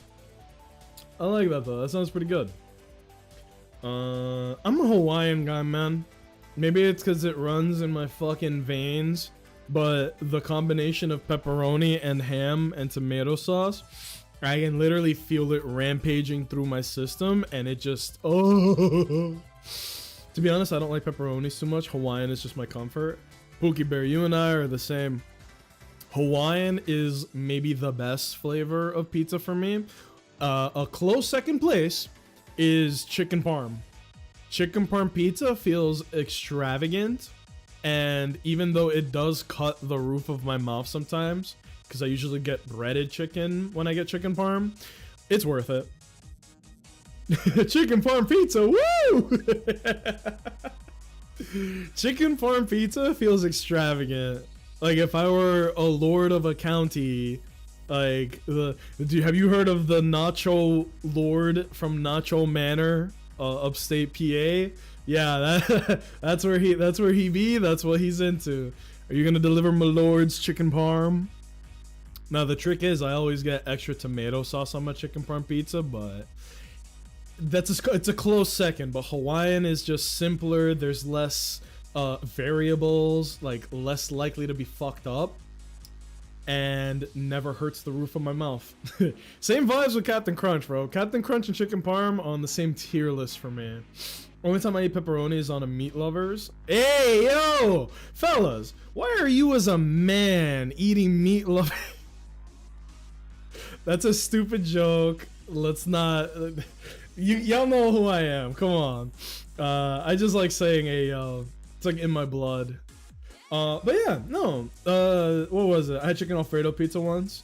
Chicken Alfredo pizza. Okay, y'all are talking about it. I should actually try and get it. How do we feel about pizza and wings? It's the greatest combination since grits and Jello. You feel me? Me and my girlfriend, we typically do like when the NBA playoffs were happening, we would order a pizza. We would get like, she likes spicy food, so we would get like buffalo wings, extra hot. or, you know, for my sensitive stomach, we would do honey barbecue, and we would get a Hawaiian pizza. Literally, take a bite of your pizza, take a bite of the wing, you're dining like a king. Actual king shit. You know what I mean? Like, pizza and wings is the best. But maybe it's too good. Y'all know that meme of like when you're hanging out with the boys and you're ordering pizza and that one broke homie is like, make sure to get wings too. I love that joke. And then it's just like the SpongeBob going like when the one homie that's not paying for the food is like, make sure to get wings with that too. Oh my god. I've never had grits and jello. You should watch Black Dynamite. Not shrimp and grits. Shrimp is the one seafood thing that I can tolerate and not hate my existence. I cannot eat seafood. My little Jits, one of them, she's allergic to seafood anyway, but me and my family act like we're all allergic to it anyway. Hoyo Max. We're gonna change the name of the stream title now, okay? We're gonna change it to Hoyo Max. We're gonna change categories to Zenless because that's what we're gonna start with. But no, fellas, cut the beat. Thank you guys for being here so far. We're gonna continue the stream until I'm done with all of my Hoyo bullshit for the day. So we're gonna do our weeklies in Zenless. We're gonna do our weeklies in Star Rail. Genshin doesn't really count because they don't really be doing that. But just because we're gonna be changing games, that don't mean shit, man. We're gonna still be yapping about all the things that we want to yap about, right? First things first, right? Are we going to do Hercules and the Emperor's New Groove for this week's movie night? Yes, no, perhaps. I'm feeling it because I don't think I've ever watched Hercules, but I feel like it's a good place to start. I did also promise that we were gonna do, you know, because I haven't watched many Disney movies growing up, like very, very few. So watching a lot of movies that are in the same periphery as Kingdom Hearts, that just makes sense to me, right?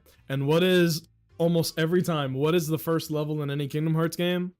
It's Hercules. So, you know, I think it'd be fun to drop a visit to the homie that way, right? I love the Emperor's New Groove, so I'm definitely down. Yeah, I'm thinking we do Hercules first, right? And then we do Emperor's New Groove. Are there sequels to those movies, by the way? I never look at this stuff beforehand, so I just assume there isn't. But maybe there is a Hercules too. And I bet that if there is, a bunch of people probably haven't watched it. Only movie I'm dreading is Frozen. Oh, it's not mandatory. Don't even worry about it, bro.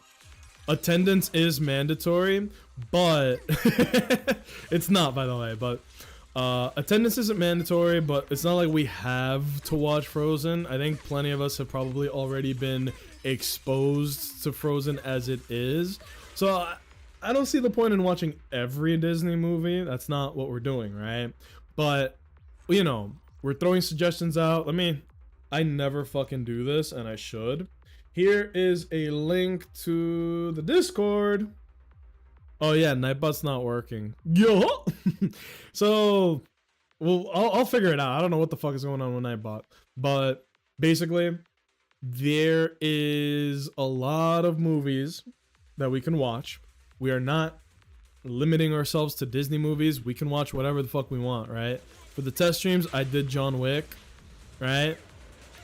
We could literally just watch John Wick Ballerina if we really wanted to.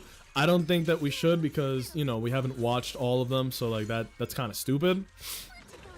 But we can watch Hercules and Emperor's New Groove this Saturday, and we can pick a completely different movie the next day, right?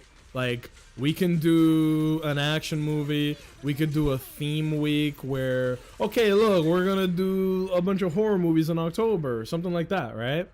It really is just, what's the vibe, right? That's all I'm saying. What's the vibe, right? Because we also have, like, We got White Chicks on there. We got Little Man on there. I can't remember the last time I saw Little Man, so why not? Meowie. She's back to exploring her environs. They're so cute. I love those cats, man. Look, I'm not saying I was a cat person or a dog person. I've had both pets. I think dogs are a little more affectionate, but I will tell you this, when I got the cats, I didn't know what to expect. I didn't know how their temperaments were gonna be, how well they would adjust to, you know, moving in with us, if they would even want attention from us, because, you know, some pets don't want attention. They're very aloof and edgy and mysterious, and you gotta respect that, right? But I'm very happy to say that both the cats, including Meowie, who is like the real timid one, she's adjusting very well to living with us, and they let us pick them up. She's a little jumpy. She might run away from you sometimes, but I'm looking forward to seeing them grow. I'm looking forward to seeing them like really get comfortable with being here, you know? There was a scary moment for a tiny little bit where we were like, oh my God, she doesn't want to be around us. I think she hates us. This sucks ass. And we were really worried, like, bro, she's going to be one of those cats that just doesn't want anything to do with anybody. And we might just have to suck that up, right? It's not like we're going to fucking bring her back or something just because she doesn't like us. We're going to keep her no matter what. But let's not pretend that it wouldn't suck ass to live with a cat that doesn't fuck with you. That would hurt on a personal level. But that's not the case. So we don't even got to think about that, right? I'll be at every movie night you host. I'm about to watch... Like, we have a lot of movies on the list. It's just about picking ones that make sense, right? Like, after Hercules and Emperor's New Groove, what should we watch next? What's another Disney movie specifically that would be entertaining to watch?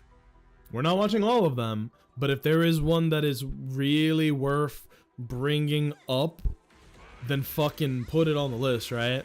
Like, I think Frozen, like, it's a great movie, but I think everybody's been exposed to Frozen. I wouldn't show up to my own fucking movie night if we watch Frozen, you feel me? I'm good on that, and I think you guys are too, okay? So, if not that, good lord, that damage! Damn. But yeah, as I was saying, if not that, what's another fire-ass Disney movie that we like, right? Have you seen Big Hero 6? I have, but it was a very long time ago. Are you suggesting Big Hero 6? That's not a bad suggestion, right? That's not bad. Die! Most annoying thing about this boss is that he does the very annoying Hoyoverse thing, where if you don't kill him extremely unreasonably quickly, he has a bunch of obnoxious, like, this doesn't matter, but I'm gonna waste your time, right? Not that this matters either, like, the time doesn't matter, but it's just fucking annoying because it's like, bro, I can kill you so quickly if not for all these invincibility phases that you have. And I really hate that design philosophy that Hoyo it cannot get away from. Is here's a really strong boss. A lot of our game mechanics revolve around beating a boss very quickly, but we're going to give them invincibility phases. We're going to give them damage reduction phases. We're going to waste like 15 to 30 seconds of your time. And yes, it matters. That's not good game design. I don't think I've ever seen a bad Disney movie. Me trying my hardest to think of a bad Disney movie and not being able to come up with one. Like, Lilo and Stitch is an all-time GOAT. Ooh, they're playing the good music now. Why is it different? Because there's two songs when you fight Sacrifice, who's this guy. This is the second one. Well, why is it different at all is my question. Trippy shit, dude. This is the better song anyway. But anywho, bad Disney movie. I can't think of any. I'm not counting the live actions because I have not watched them, and I honestly, I don't care to. I did watch Lilo and Stitch with the Jits, and it was good. There were some things I really didn't like about it, and we can technically talk about it, because, like, if you were gonna watch Lilo and Stitch, I think you would have done it by now. I don't think anybody's gonna fucking wanna Luigi Mangione me for spoiling the Lilo and Stitch live action. That just sounds insane, right? So, very quick, brief spoilers on the Lilo and Stitch movie. Almost all of it was a one-to-one of the original Lilo and Stitch movie, which was one of my favorite movies growing up. Me and my sister growing up, we didn't watch many movies, but Lilo and Stitch was one of the few movies that she and I watched. Get fucked. He was about to waste another 30 seconds of my life. Anywho, so we did watch the original Lilo and Stitch. We had the VCR for it, and we watched it maybe a dozen fucking times. So I know Lilo and Stitch front to back. And watching the new one, it was almost exactly the same, like line for line, right? And then they took some deviations, like when Jumba and Pleakley are disguising themselves among humanity. Instead of trying to make these like very obvious aliens look like people, they did something that I didn't mind at all. They just did like holograms to make them look like normal people. So it's the actual actors doing themselves to like blend into humanity. That makes perfect sense, because you can't look at fucking Jumba and Pleakley and be like, oh, there's some weird, ugly looking people. That's fucking stupid, right? But that aside, because that's like one of the very few differences. Another big difference is what happens at the end of it, which makes me think they're not gonna be doing like Lilo and Stitch 2 or 3 or like the show in any way. There's no fucking way they can after how they set it up. Basically, and this is the problem that a lot of people had with the Lilo and Stitch movie. At the end of the movie, you know, there are a lot of things that are different. So at the end of the movie, one, there's no Gantu at all. You know, the big guy, the big whale looking guy, the giant guy that is like the main bad guy of the show. No Gantu at all, which I'm a little sad about. That would have been kind of fire, right? Instead, they just keep Jumba as the bad guy, and they low-key make him irredeemable. Which, like, that in itself, I'm okay with. But the fact that it is very permanent the way that they do it. When Gantu kidnaps Stitch in the real movie, the real live action one, it's Jumba again, right? Everything is just Jumba still. And basically, at the end of the movie, they lock Jumba up and they exile him forever. They're like, this guy is irredeemable. You're done. You're fucked. Pleakley, I think he gets off scot-free because he was just doing his job, but Jumba gets like the short end of the stick. He's fucked, right? Which means you can't have like the big Ohana happy family like in the show or anything. It's like bad end for Jumba in the movie, which a lot of people were like, what the fuck? And then here's another thing that they did that people aren't happy about, where in the movie, there is a bigger focus on the older sister, Nani, right? And they make her out to be, like, they flesh out more of the story about her than there was before, is what I'm saying. So before, should we stick with this team? What is the weaknesses? No recommended attributes. We'll switch teams. We'll do this diesel ass team. So they expand on Nani's story, where it's this whole spiel about how she wanted to become a marine biologist and she was an incredible surfer. She had a very promising life and career ahead of her, but because the parents died, they had to cut those plans short, right? Like, she had to get any job that she could to make ends meet, because it's literally just her and Lilo, who is a fucking child, right? She's like an underage kid. So she had to sacrifice like her career and her future, blah blah blah, in order to make ends meet for Lilo. And they also add this like their neighbor is a character, which there's no fucking neighbor in the show or the movie, but there is in the live action. And the neighbor is basically like, how does someone like Nani feasibly take care of Lilo if it's just her by herself with Lilo? Child Protective Services would have been on that ass. Well, here's the explanation. They have a really cool neighbor that watches Lilo while Nani is like doing her thing.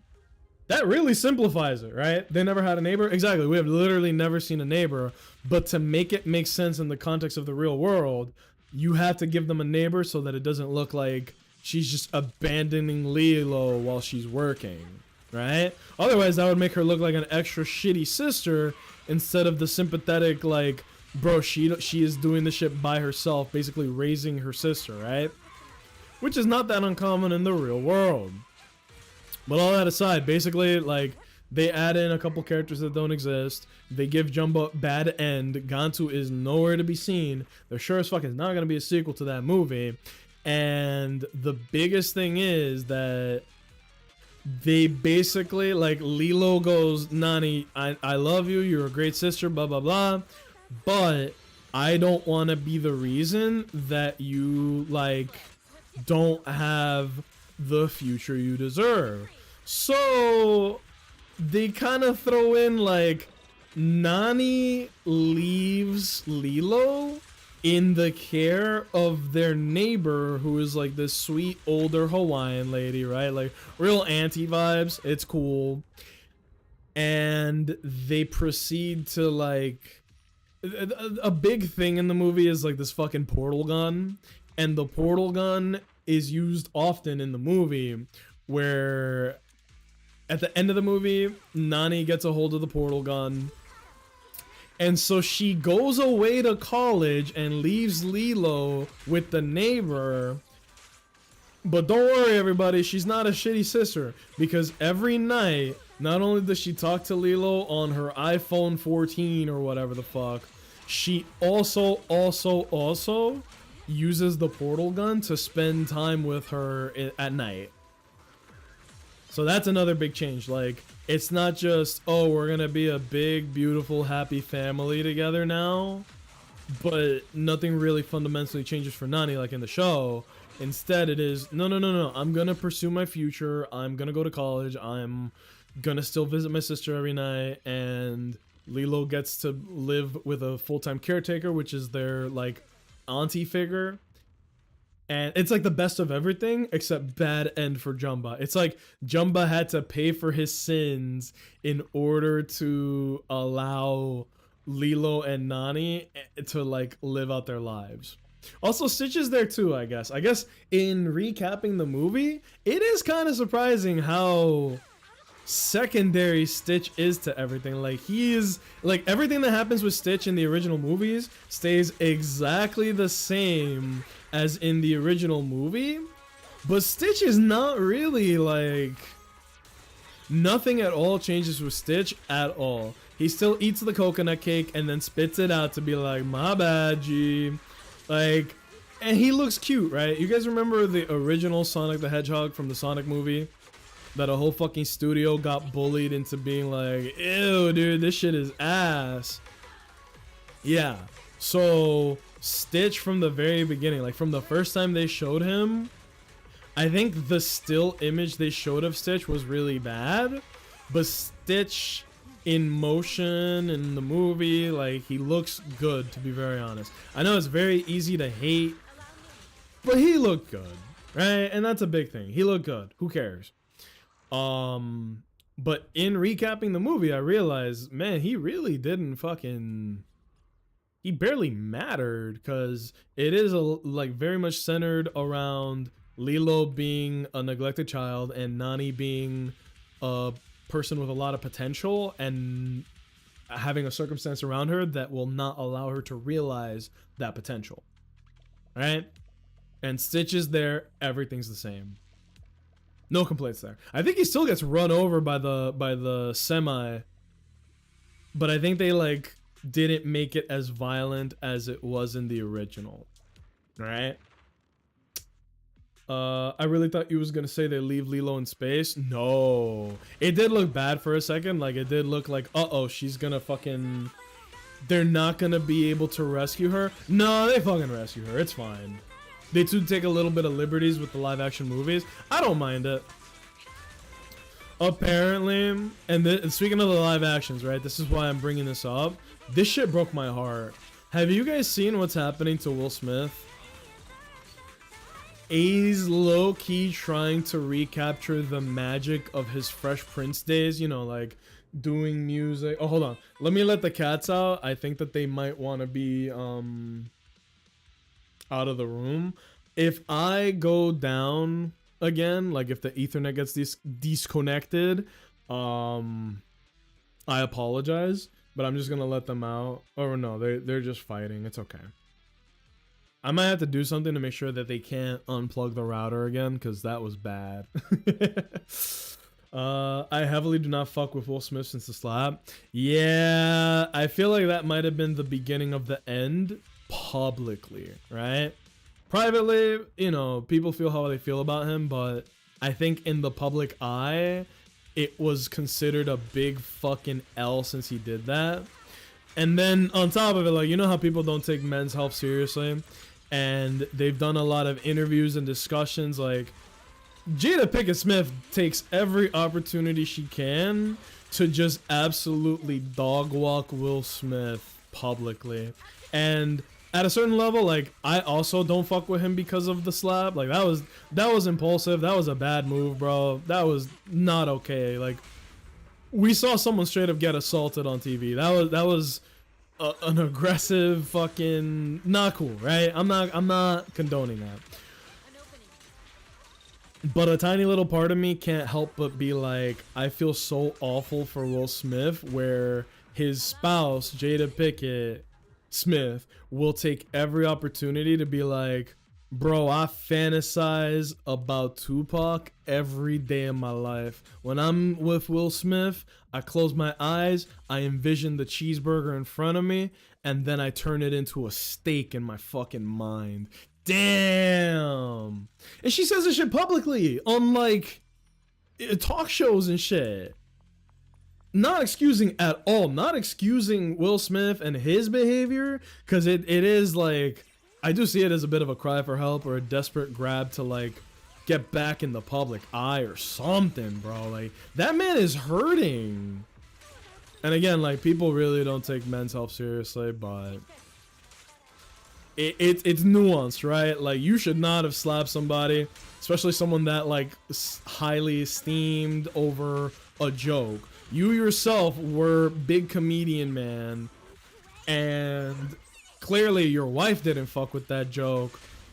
But for you to feel like the right answer was to attack the person that made the joke, that's a fat L. And it's just been an increasing amount of L's ever since that point, right? I think it was Little Mermaid that got a lot of flack for the liberties it took.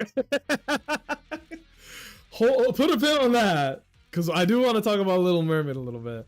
I can't stand Jada, neither can I. You know me, fellas. I want to blame the woman in the conversation any chance I can get. That's a joke. She is downright deplorable. Biggest L when it comes to relationships. She is publicly shaming her husband. I can't get behind that. And I'm like, again, I'm really not trying to like excuse Will Smith's mistakes and his behavior, because he's making fucking mistakes left and right too. But I can't help but feel like she is a big reason why homeboy is like having a public meltdown. He needs close friends to keep a fucking eye on him. Understand the whole two wrongs don't make a right, but with how she acts, I don't like her. No, I don't like her either. I definitely don't like her. Fellas, would you let your spouse go on a show and talk about her ex and be like, damn, I love that guy? Hell no. And then Will Smith will come out here and talk about like his problems and stressors and get like turned into a meme on the internet. Who remembers all the memes about Tyrese crying on the internet, right? Tyrese was literally crying on the internet, and it turned into one of the biggest like meme reactions that you could ever put in your videos. I'm not gonna pretend I'm a big advocate for men's health, anything like that. Like I'll throw out vibe checks and wellness checks on the fellas every now and then, and obviously it matters a lot to me. But people don't give a fuck. I'll say it. People don't give a fuck. At that point, divorce is definitely getting talked about. I'm surprised they're not separated already. That's none of my business. I don't care. But if the fights are gonna be this messy and public, it brings the question up, right? But the whole reason I brought it up is because I wanted to say, did you guys know that the live action Aladdin is Will Smith's biggest, most successful role? The reason I bring that up is because it low-key breaks my heart, where in the 90s, Will Smith... Okay, I talked about this with my girlfriend because she hasn't watched a lot of movies. She's not familiar with many celebrities, and she was not exposed to a lot of pop culture growing up. So me and her have been on this insane binge of a lot of old content, quote-unquote, and like I've been catching her up. We've just been cruising, having a good time with it, right? And so, you know, we watched all the Fresh Prince. I am proud to report the Fresh Prince holds up to this day. 10 out of 10 show, did not fall off. A lot of the jokes are still good, still relevant, still funny. Give it a fucking rewatch if you never have. It's surprisingly good, like all the way through. That's another thing that surprised me. Like all the way through is kind of crazy. But anywho, so while we were watching Fresh Prince, I went and looked and I was like, when did Bad Boys come out? When did Independence Day come out? These are all of like Will Smith's big movies in his career early on in Hollywood.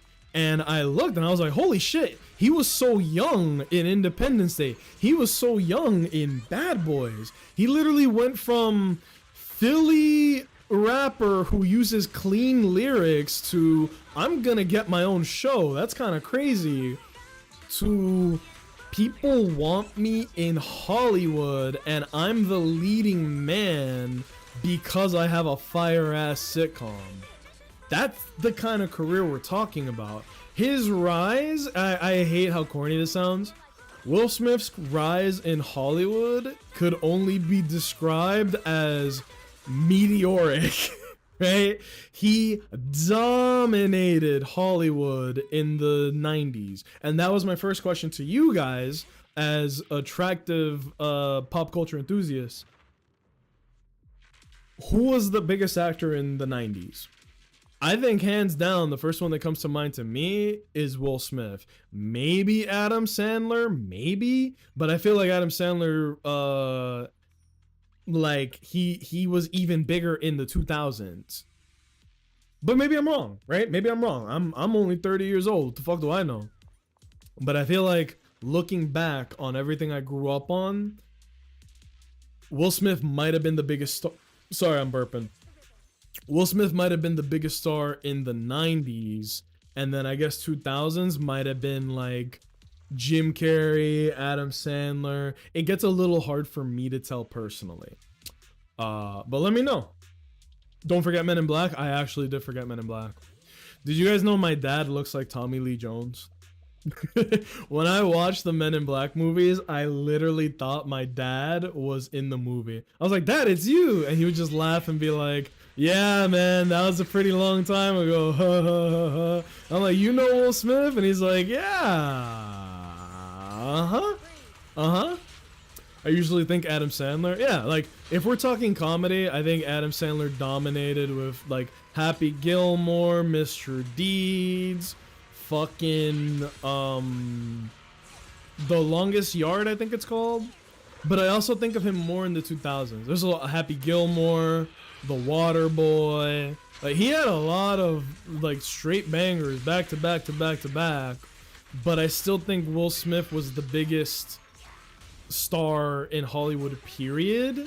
Adam Sandler had to be the biggest comedian in Hollywood, period.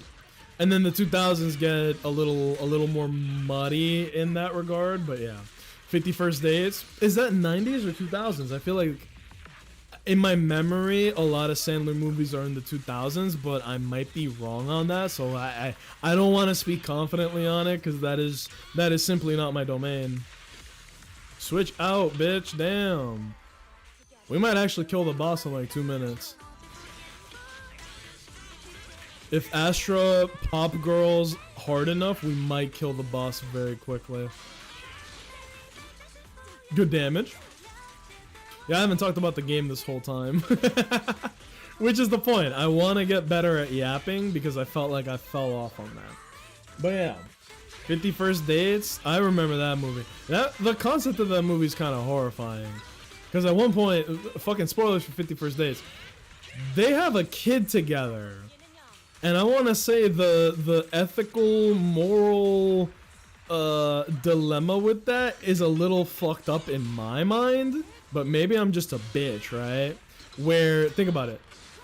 It is about Drew Barrymore who loses her memory at the beginning of every single day. That's why the movie's called 50 First Dates. It is a woman who loses her memory every single day. It's like reverse Groundhog Day, but in a bad way. And so he falls in love with her and he creates a videotape that, like, this is the end of the movie. He creates a videotape for her so that every morning he pops up the tape, she watches the tape, and she's like caught up. It's like, hey, I love you, you love me. We have a kid together. But here's the problem with that I have.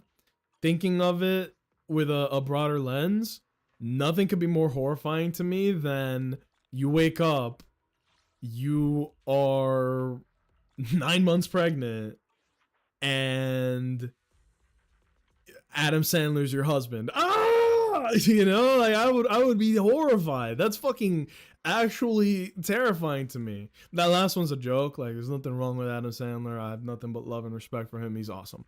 But everything that I said, I will stand by that. It's fucking scary to me to think that she can wake up and be pregnant, or like one day she will wake up and have to give birth. Doesn't she forget she has a kid? Yes, she forgets everything every day. Jim Carrey was definitely funny and good in his roles, but he's just not up there like that for me. I think Jim Carrey was in the 2000s, but I could be wrong.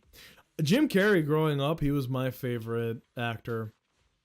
Right? Like, I had no attachment to Will Smith like that, but Jim Carrey to me was the GOAT. But I also grew up on a lot of Adam Sandler.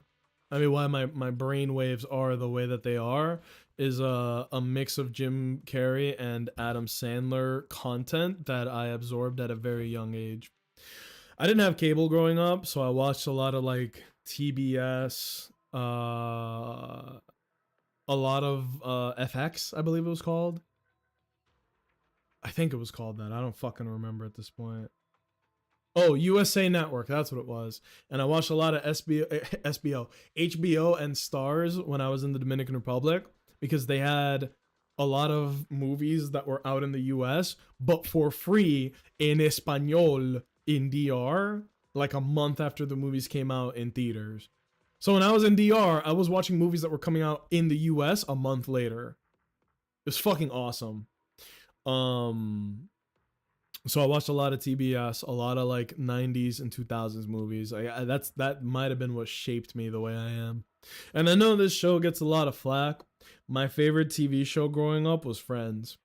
It has a special place in my heart because like it was my mom's favorite show too, and we did watch it all. We never watched it together, but we did watch it all, so we had that little link. I think Friends is hilarious. I know a lot of people will tell you otherwise. I fuck with Friends. Actually happens in the movie, right? She wakes up one morning not realizing she was pregnant but still has to give birth. That's what I'm saying. What kind of body horror shit is that? You could very easily twist the plot of 50 First Dates to be like one of the best horror movies ever, you know? But that's just me giving my opinion. Who knows? Is there any character on here that I can work on that is already out? Just while we're here, right? We could do Rena, we could do Nicole. No, no, no, no, no, no. Maybe Luciana. Anton. Billy! Pan, Soldier 11. I don't think there's any point in me working on Soldier 11 at this point. She's kind of already fully built, bruh. We already have plenty of these. Well, actually, it would be worth it to do this, wouldn't it? Fuck it, we'll do this. Fufu gets red orb. Oops, there you go. These are important. Honestly, I think that's it for Zenless. The weeklies are very quick if you know what you're doing. I also was grinding for the new characters, and they showed the new characters. Holy! They showed, what's her fucking name? Lucia, and she's a spellcaster. She's like a summoner. Awesome. Let's switch to Genshin and continue the conversation, right? My favorite TV show is How I Met Your Mother. I think I have a friend whose favorite show is also How I Met Your Mother. It's a great show, but I don't like... This is the South Park problem. Barney is a very funny character. He's very likable. He's made that way on purpose, but he's also like a womanizer, a player, all that.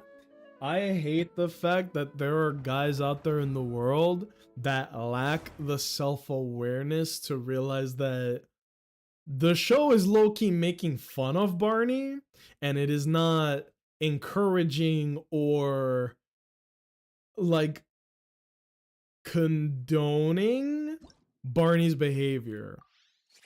Like, I'll give an example. There is a thing in the show called The Naked Man. And The Naked Man, I think, what was it? He said, like, if you perform what is called The Naked Man, there is a 70% chance that you will get laid, right? Because that's Barney's whole thing. He loves ass. He loves getting ass, right? To the point where he will use trickery and deception to pick up women. Now, you know, this was not that uncommon for a lot of shows. Every show had like the womanizer, the player, blah blah blah. It was like a very common trope, but like people just don't have the self-awareness to be like, maybe I shouldn't be like that. Maybe I shouldn't aspire to be Mr. Chasing Ass, you know? But I'm not here to do like big social commentary right now. My whole point is that The Naked Man, I think it did become a real thing in the real world, and I think that How I Met Your Mother popularized it, where The Naked Man is like, if you're ever at a girl's place and she asks, like, she invites you over to your place, or her place rather, if you are in a room alone, just take off all your clothes before she comes in, and there is a high likelihood that you will end up sleeping with them. There's a lot of reasons why that's problematic. I don't think I have to spell it out for you guys, but that is a thing in the show. It's not exclusive to How I Met Your Mother, because Joey did the same shit in Friends, right? Like, I'm not saying that, like, don't dunk on this show just for that. It was just the vibe back in the day. But the fact that a lot of people see that and don't realize that, like, yo, this is not, like, it's funny for TV. Don't actually fucking go out there and do this shit to women. But you will see every now and then, like, the exact blueprint of The Naked Man. People will actually do this shit in real life. Bruh. Episode is funny, but the fact that it's the guy who pointed out to Robin that she didn't want him, but also didn't want to admit that she fell for the gimmick. Yep. Yeah, it's fucking crazy. But that's why I said, oh, she's dead. That's why I said it's the South Park problem, because South Park did a thing where they were making fun of, what's one of those fucking mouthpieces? One of the dweebs that is like a master debater who is an intellectual and blah, blah, blah. One of those losers. They literally made fun of him. They had Cartman dressing up like him and everything. And instead of being aware enough to realize South Park was making fun of him, he was like, good job South Park, good job Cartman, he's just like me, lol. Like, he took it as a compliment. You can't argue or reason with these people, bro. They are too far gone, perhaps. But yeah, I don't want to get too much into that. I'm just saying, like, the fact that there is such a lack of self-awareness in the media that we consume, you know? What's another one that's like that? What's another one that, like, it was something popular in a show that became so popular it permeated the real world and people actually started doing the shit from the show earnestly, you know? Because I know that's a big one right there, is the Naked Man. That's a real thing. I hate fighting this boss, but let's just get it out of the way. I'll keep saying it till I'm blue in the face, man. Hoyoverse has this disgusting obsession with the most annoying boss mechanics you could ever think of. We're gonna put a timer down, but we're also gonna make sure that every boss has like a one-shot ability, or they can ignore an important thing your characters do, or worst of all, we're gonna have a bunch of invincibility phases and there's nothing you can do about it. What the fuck? How did I lose that much health? Actually, I can't think of another one besides that. I try not to think about it too much lest I become quite agitated. Oh fuck, she's gonna die. This fucking guy. There you go. Easy peasy, baby. Put this down, put this down, put this down, and try to do as much damage as I can. But yeah, like I said, we've been watching Riverdale. It has been a wonderful time because that show really is, and I mean this in a positive way, that show is slop. There's serial killers, there's copycat killers. You have to suspend your belief to watch the show, otherwise you'll be like, what in the fuck am I watching? But it is great junk food, I will never deny that. Riverdale is gas. Here we go, here's another 20 seconds of my life burned away. Can I hit him? Not really. I wish I knew what she said in her ult. You know one of the games that I'm very excited for? You guys see how Nintendo has been GameCube maxing lately? I am extremely excited for them to bring out Pokemon Colosseum and Pokemon XD Gale of Darkness. I say this, fuck you. I hate that I had to do this for this. But you have to attack it with elemental energy, so big, strong, masculine attacks like this are the only way to stop this bitch. Die! Wow, he's chunky. Die! At least you only have to do this once a week. What was it talking about? I actually forgot. I was in a trance state as I was talking. Something about the games I was looking forward to.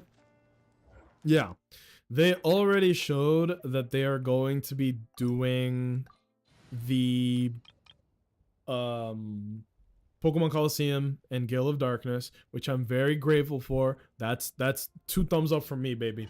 Right? Those are fire ass games, and they're not easy to access because they're only on GameCube. They only ever came out on GameCube. I was having this insane itch to play sorry, I was listening to her talk. I never do. I was having this incredible urge to play through the Pokemon Colosseum games because as a kid, those were my first video games ever. Yes, I know, I started on a fucking strong note, right? But, oh shit, did she take my charge? Charge attacks. Ruh-roh. Bitch, get down here. See what I mean? They love wasting your time. But yeah. Nope. I think you said have a safe trip. But yeah. Pokemon Coliseum, no, excuse me, Stadium 1 and Stadium 2, some of my favorite games that I've ever played. Have a very soft spot for them in my heart. Have not revisited them as an adult. I think those will make for some pretty fun streams. I'm excited for that, but we have to finish our plate before getting to the dessert, you feel me? Fuck you! Wasting my damn time. So ready for Coliseum and Gale of Darkness. Those are two side games I wish would have either gotten a third game or a remake of some kind. What is the company that made them? Because they're not the same as Game Freak. They're like a different company that created Coliseum and Gale of Darkness. As for Stadium 1 and 2, I think it is just Game Freak, but... Or I think it's HAL, right? HAL Laboratories or whatever? I'll have to look it up. I'm not too good about my dev history stuff. Especially back then, a lot of people didn't really care or bother to, like, you know, have that information out there like that. Get fucked! She's actually very squishy for a boss. But her damage is through the fucking roof. I played through those games during my dark mindset of life and helped keep me from going off the deep end. I have really fun memories of them. Dude, I can relate to that. I can relate to that completely because I too played those games. Well, not fucking Stadium 1 and 2. That was when I was like a very little jit. But Gale of Darkness and Coliseum, those came out right around my edgelord phase. Like, bro, here is 10-year-old Nacho getting a GameCube. They gave me a GameCube, Mario Kart Double Dash, Pokemon Coliseum, and Shadow the Hedgehog 2006. How could I not turn out the way I am now with that fucking lineup, bro? Genius Sonority. Genius Sonority, really weird third-party company. What the fuck is that? Genius Sonority. Is this for the Coliseum games? Yep, there it is. Japanese company owned by Nintendo. Oh! They're a subsidiary of the Pokemon company.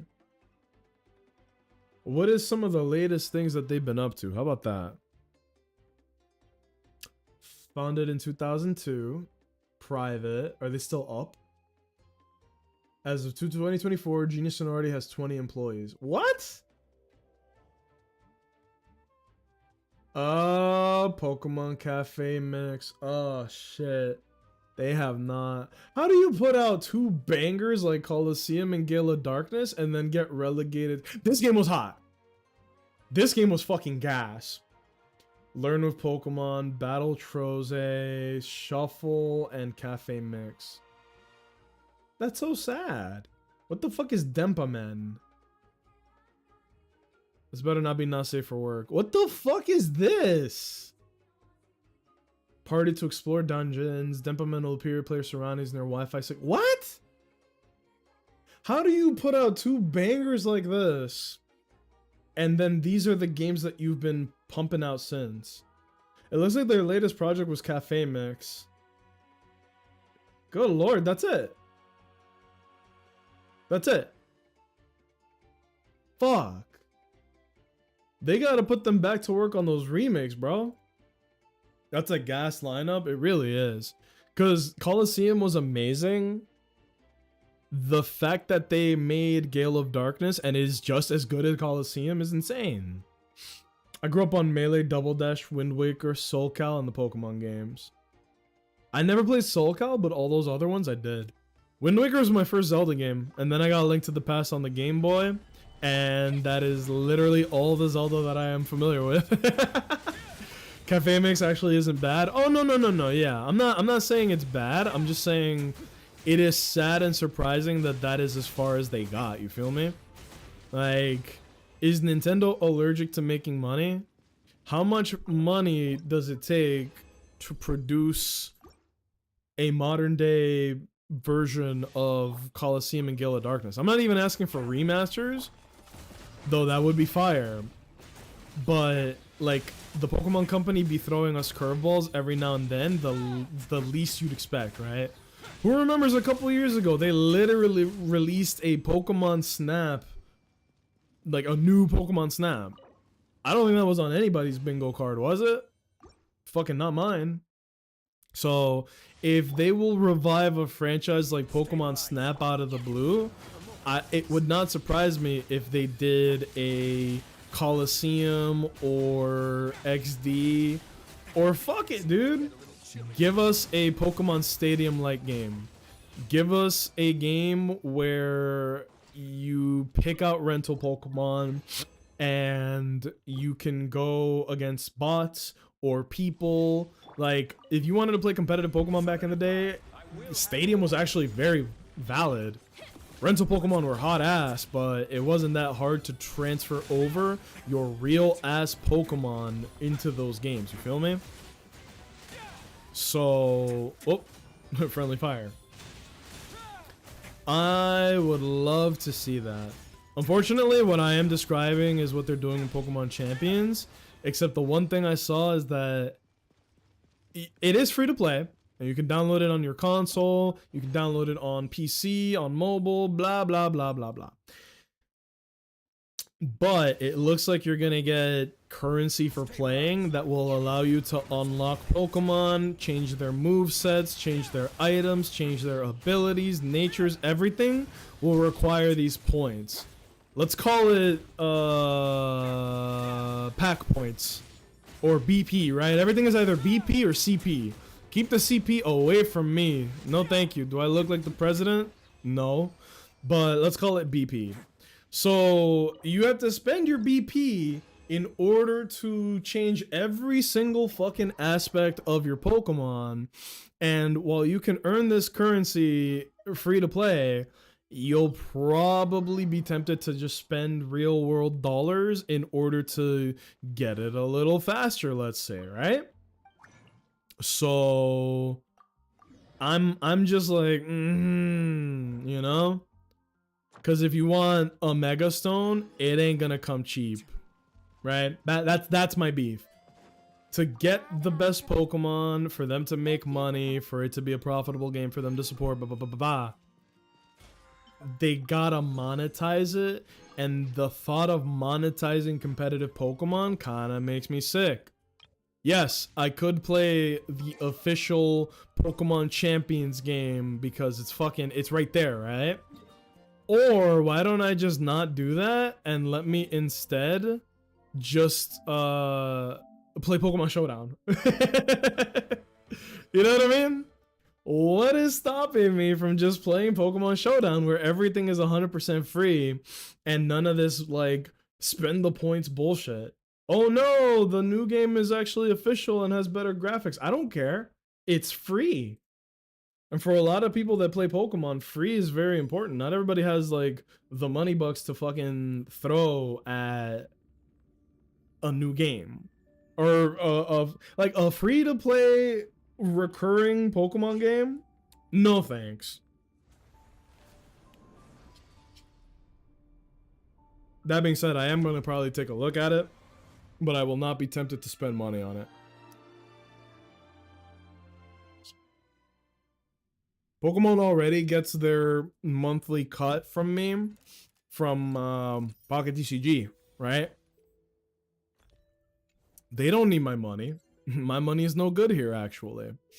All right, let's boot up the latest boss, because I think Ceredra needs this. I think I already got enough for this, but whatever. Physical, Ice, Void.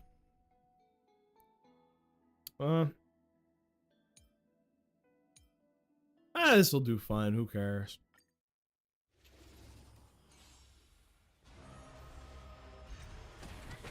I'm gonna set it on auto anyway. But yeah. I'm interested in it. The concept of like a dedicated Pokemon game that is for combat, like the combat PvP. It screams Pokemon Battle Revolution to me, which is itself like an advancement of Pokemon Stadium 1 and 2. But there's nothing as cozy to me as Stadium 1 and 2. But we'll play all of those Pokemon games in the near future. Maybe like by the end of the year, we'll just cozy up and play those games. I think that sounds like a really good time. Really throw back to the childhood era.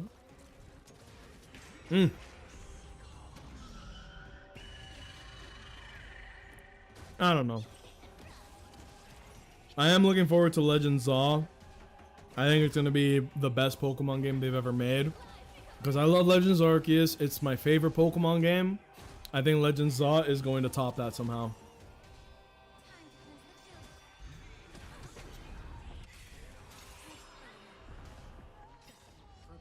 But yeah.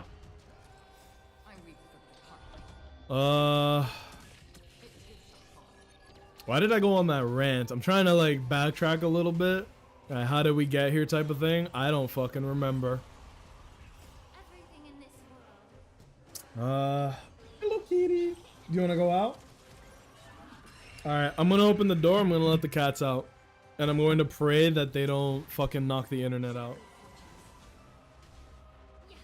Meowing. Okay, come on. I'm gonna let you out, okay? Here. Lava. Come here, baby.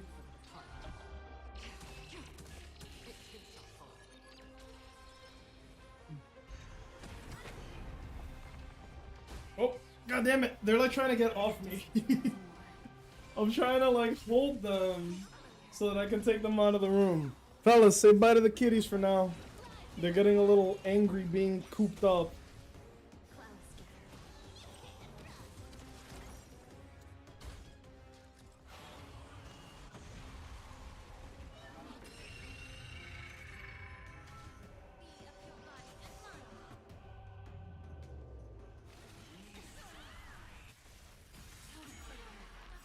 Everything in this world is bleeding. For oblivion. I weep for departure. It is not far. Dream vanished.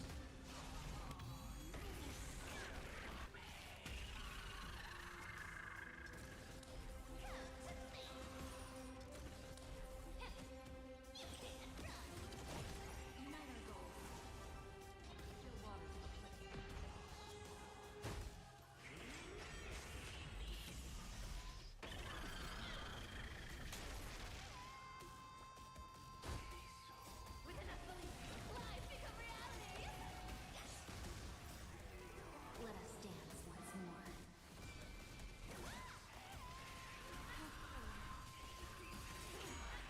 Cloudscape. I weep for departure. It is not far. Time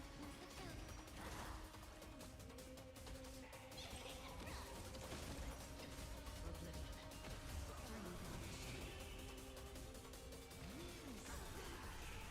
Everything in this world is bleeding. Everyone, take it on.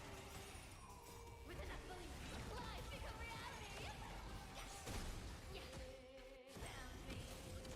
I tried moving where the router was without unplugging it so that, you know, hopefully they're not tempted to fuck with it. How about that?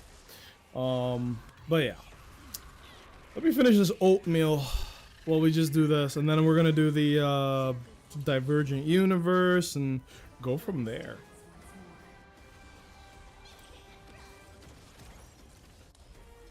But yeah, I think today's a pretty good day to have discussed like what are we gonna be up to, right? I've had a few conversations with some of the people that, you know, fellow streamers, things like that. Not many, but just a few tiny little conversations, kind of like vibe checks, right? I weep for departure. It's always good to kind of get the pulse, right? What's the vibe? And vibes are good. Vibes are good. Vibes are positive. I already told you guys I'm gonna be a full-time student, so I'm gonna have to move stream schedule around. Still gonna get your 4 a week, right? But maybe instead of afternoon or evening streams, I might have to be in the morning streamer rather than an evening streamer. Because I think the worst thing I could do is stream in the evening on days I don't have class because those are days that I could be spending with my girlfriend, right? That's time in the day I could be spending with a girlfriend. I want as much of that as possible, so if I stream in the morning on days I don't have class, we can make that happen very easily, right? Oh my lord. Where, you know, my schedule, just full transparency, because it's gonna fuck up my, you know, stream time is gonna be changed around because of this. I have classes this semester, Tuesday and Thursday, 4 classes each day, and that means Monday, Wednesday, Friday, I'm free, I'm available, I can stream. So I'm thinking Monday, Wednesday, probably a Friday stream, and then maybe a Saturday or Sunday stream. I'm keen to either one, right? Like, we could do a Saturday and then jump into movie night, or we could do movie night Saturday and then do a stream on Sunday. I really don't know. I don't have a preference, right? But one of the days on the weekend, we can throw in a stream, right? Tuesdays and Thursdays, that's getting blocked off. I can't, you know? Or maybe I do a morning stream those days. I don't fucking know. I could do a morning stream on those days, but I don't think that's a good idea. But yeah, we'll be moving some stuff around for that. I'm looking forward to starting classes. I'm hoping, hey, maybe I can make some new friends, learn a few tricks. Hell, maybe I can even start interning in the career that I want. That would be very valuable, very profitable. So that's fun. Whatever works and lets you be able to rest and unwind. Yeah, I think that's a big thing that a lot of people don't think about. Not as like an audience member or a community member, but like as a streamer, I really feel like I need to get back to basics, right? Like back to the roots. Let's fucking take a step back. And I feel like if you're not doing anything in your off time, like not stream time, what can you talk about on stream, right? You can talk about current events, right? Like today we talked about everything happening at Gamescom, right? But you gotta have like things to talk about. You gotta have stories, you gotta have topics, you gotta put in a little more work than just hitting the go live button. At least for me. Everybody streams different, right? So don't let me fucking... That's just my opinion. But I feel as though, you know, you curate things, you plan things a little better. The more work you put in, maybe the more results, the better results you'll get out of it. I feel like the past like year and a half, I feel like I've been very scatterbrained, very all over the place. And I don't like it, right? I don't like it one bit. So that's why I said, like, you know, trying to get back to basics, right? Just actually having conversations, chatting it up, really focusing on that aspect of streaming, because that is the most fun part to me, is just, you know, chilling here, making jokes with you guys, talking about what's up, what's out, what's cool, what's not cool, and, you know, things of that nature. Oh my lord. I'm gonna put this up on the screen because I was just looking through my like news tab page thing, and this was the first thing that popped up. I knew this was real. But y'all ready? I'm gonna show this for like 10 seconds, okay? I'm gonna show this for 10 seconds and then we have to burn the website. Let me make sure it's safe. Okay, it's safe. Starry Sky Studio, Honkai Star Rail, Firefly statue pre-order, 1/7 scale. You guys ready? 1, 2, 3, 4, 5, 6, 7, 8, 9, 10. That should be enough. I forget that there's a market for these things. I'm not the target audience for it. But yeah. What the hell? That's what I'm saying, right? But the reason I showed it is because if I described it to you guys, you wouldn't believe me. So, you know, I have this website. It's called Game 8, and it's basically you press on it, you put in the name of a character in one of these games, and it'll spit out all the information it can. It'll be like, here is the best build for the character, here's the best teams, the best weapons, the best stats, everything. Release date, upgrade material, everything. Right? So I use it for Star Rail, I use it for Zenless, I use it for Genshin, I even used it for Uma Musume. I didn't even know that. Who the fuck is buying that? She's literally a teenager. Yep. But this is the shit that people don't really talk about, where anything that is anime adjacent, anime related has a really, they don't give a fuck, dude. And I'm gonna tell it exactly how it is. I'm not gonna sugarcoat this one bit. When I lived in Japan, I saw it firsthand. What I just showed you is like the tip of the iceberg. There is so much more that is worse, explicit, and to be frank, illegal. But it's just out there and it's completely normalized. I don't know if I want to stay on this topic for too long, but it is a real thing. And you might see a little bit of it on the internet, because, you know, if you like Hoyo games, you got to deal with Hoyo fans. If you like these kind of games, you might deal with some anime heads, and not everybody has good intentions, not everybody has good morals, and will defend the dumbest things, right? So I'll even give an example. There's a podcast that has two people who are, they both live in Japan full time. They're not tourists, they're like 100% legal residents and like locals of Japan. And whenever they talk about Japan and it's the positive stuff, everybody in the comments is like, oh my god, so cool. You know, there are people who love the culture and the idea of Japan.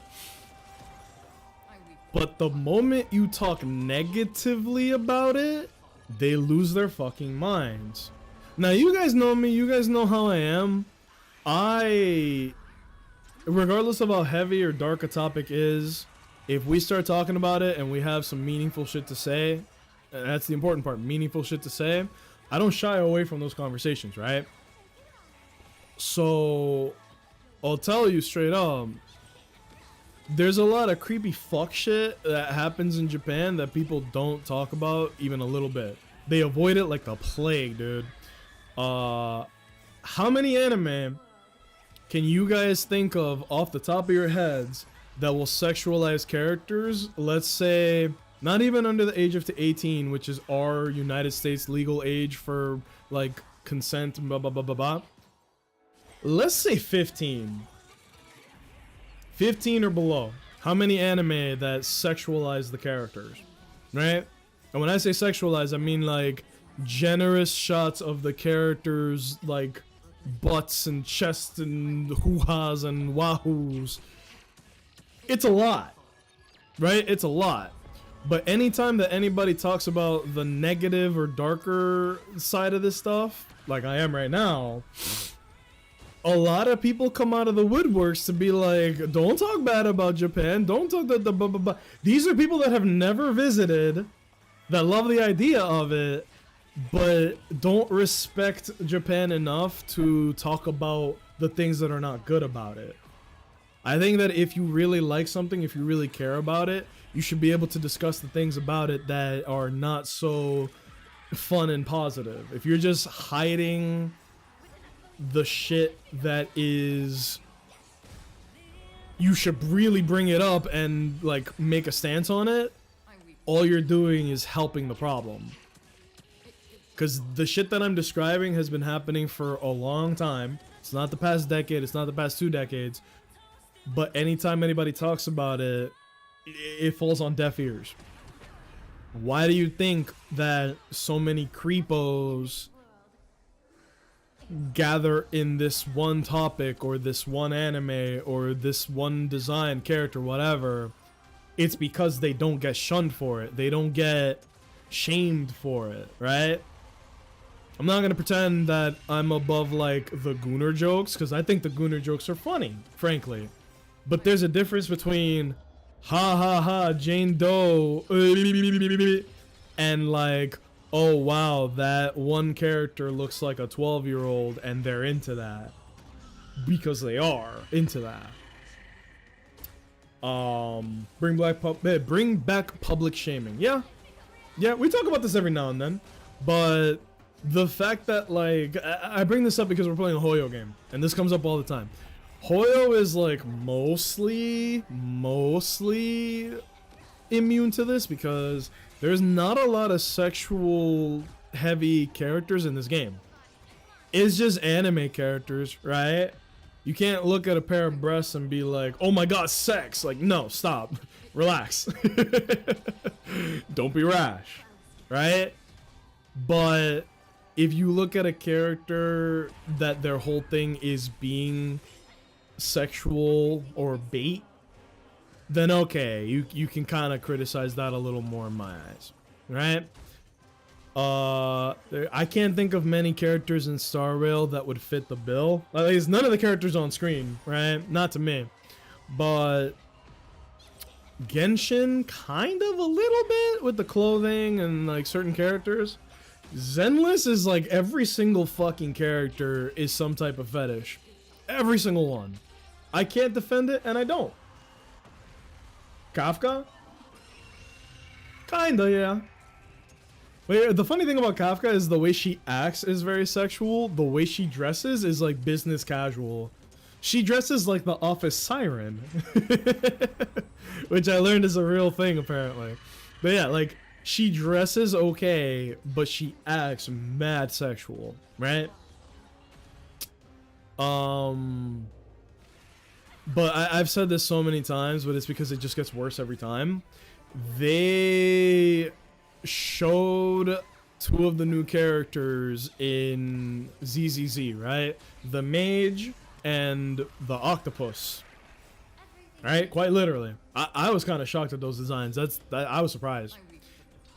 The mage looks good, right? She wears like a cloak. She takes the hoodie off when she fights. She has very curvy legs. Not too bad as far as like the sexualization, right? Like pretty tame in video game standards. The other character though has a giant hammer and she uses the handle of the hammer, which is as long as her whole body, like a stripper pole. Like she's doing some straight Bayonetta tricks on it, right? A little harder to defend. Also hard to defend is the fact that on top of the stripper pole weapon is the fact that she is also a Thyran, which if you guys don't know, Thyran is basically, they are half human, half some type of animal. There's all kinds in this game already. There's like a rabbit one, a fox one, a wolf Thyran, bear Thyrans, and they can go from humans that have fucking cat ears to like Ben is literally just a bear that dresses in people clothing and speaks English, right? There is a range. Ellen is just a college girl with a shark tail. And so the latest character, her name is, what the fuck is her name? I don't remember. It's not a very good name. But it is a tall, blonde girl with a giant hammer as long as a fucking stripper pole, which she uses to stripper pole dance. And she has a bunch of tentacles. Like, the way that a fox, like a furry, would have the tail, that is what they did with her tentacles. She just has like 4 or 5 tentacles coming out her back, right? And in her idle animations and her, Jesus Christ, we wiped. That is a fucked boss, and we don't have the story heal yet. Oh yes, we do. We're fine. So, like I was saying, she wraps her tail around her leg and squeezes it. She does like seductive motions with the tentacles. And that's just for one new character, right? There's Piper, there's Lucy, there's Sokaku, Nicole, not really Astra, they kind of keep it clean with her, Evelyn, Trigger, every single woman in the game, minus like maybe 2 or 3 of them that are just not sexualized at all, is some type of fetish or like very revealing clothing, blah blah blah. When people criticize it, like, bro, the gameplay's so good, the music's so good, the story's getting crazy, that's half the community. The other half of the community is doing posts that are like, bro, how much breast milk do you think we can get out of Bernice, out of Nicole, out of that? They literally made a calculation for how much breast milk you can get out of the characters. That is a certain level of cringe that I find hard to wrap my head around. Someone really spent the time to seriously, fully make a chart and a calculation and put that shit out on the internet. I know, because I like looking through the ZZZ forums and like the discussions, because it talks about what are the best teams for the characters, what are some niche teams or like comps and blah blah blah, or just like some nice dope fan art, not sexualized, just good fan art, or discussions on the story or the lore, right? Because there is some very good shit that is beyond the Gunnar discussions. And I talk about this almost every time that I play one of these fucking Hoyo games. The Gunnars have dominated the discussion. It feels like every single day there are more people who are only talking about the sexualization of the characters. Like, one time, bro, literally just the other day, I woke up, I went on to see like what's the discussion today, and I was immediately hit with the image of the new character and the dude being like, I would fucking jump off a cliff to suck on her fat breasts. I felt disgusting saying that out loud, but that is the type of discussions that people are having online about these fucking characters. It's just an image of the character and then the most blunt sexual comment you can make.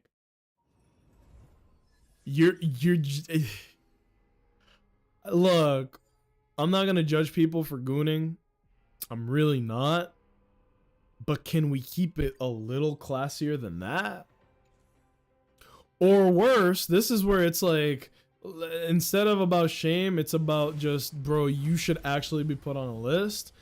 Comes the time when they start talking about, Sokaku's pretty hot. And then you look at Sokaku, it is like a blue child. Everything in this world It's just a blue child. is But they sexualize these characters that look underage and act underage. And when you go, yo, my man, that's a kid. Guess what? I'm gonna pause the game for this. They literally have already created a term to immediately shut down the discussion. I didn't know this, but apparently if you go, hey bro, Sokaku looks like a kid, are you into children? You will get a bombardment of different people going, tourist, you're a tourist. Huh, first anime buddy, first anime game? Or the worse than that, they go, oh, you think this is bad, look at Blue Archive. You think this is bad, go look at Food Wars. I don't fucking know. You know? And it's like, two wrongs don't make a right. You're naming something that might be more explicitly sexual or fan servicey, but that we're not talking about that. We're talking about this. So answer my first question. Are you into people that look young as shit? And then you get called a tourist.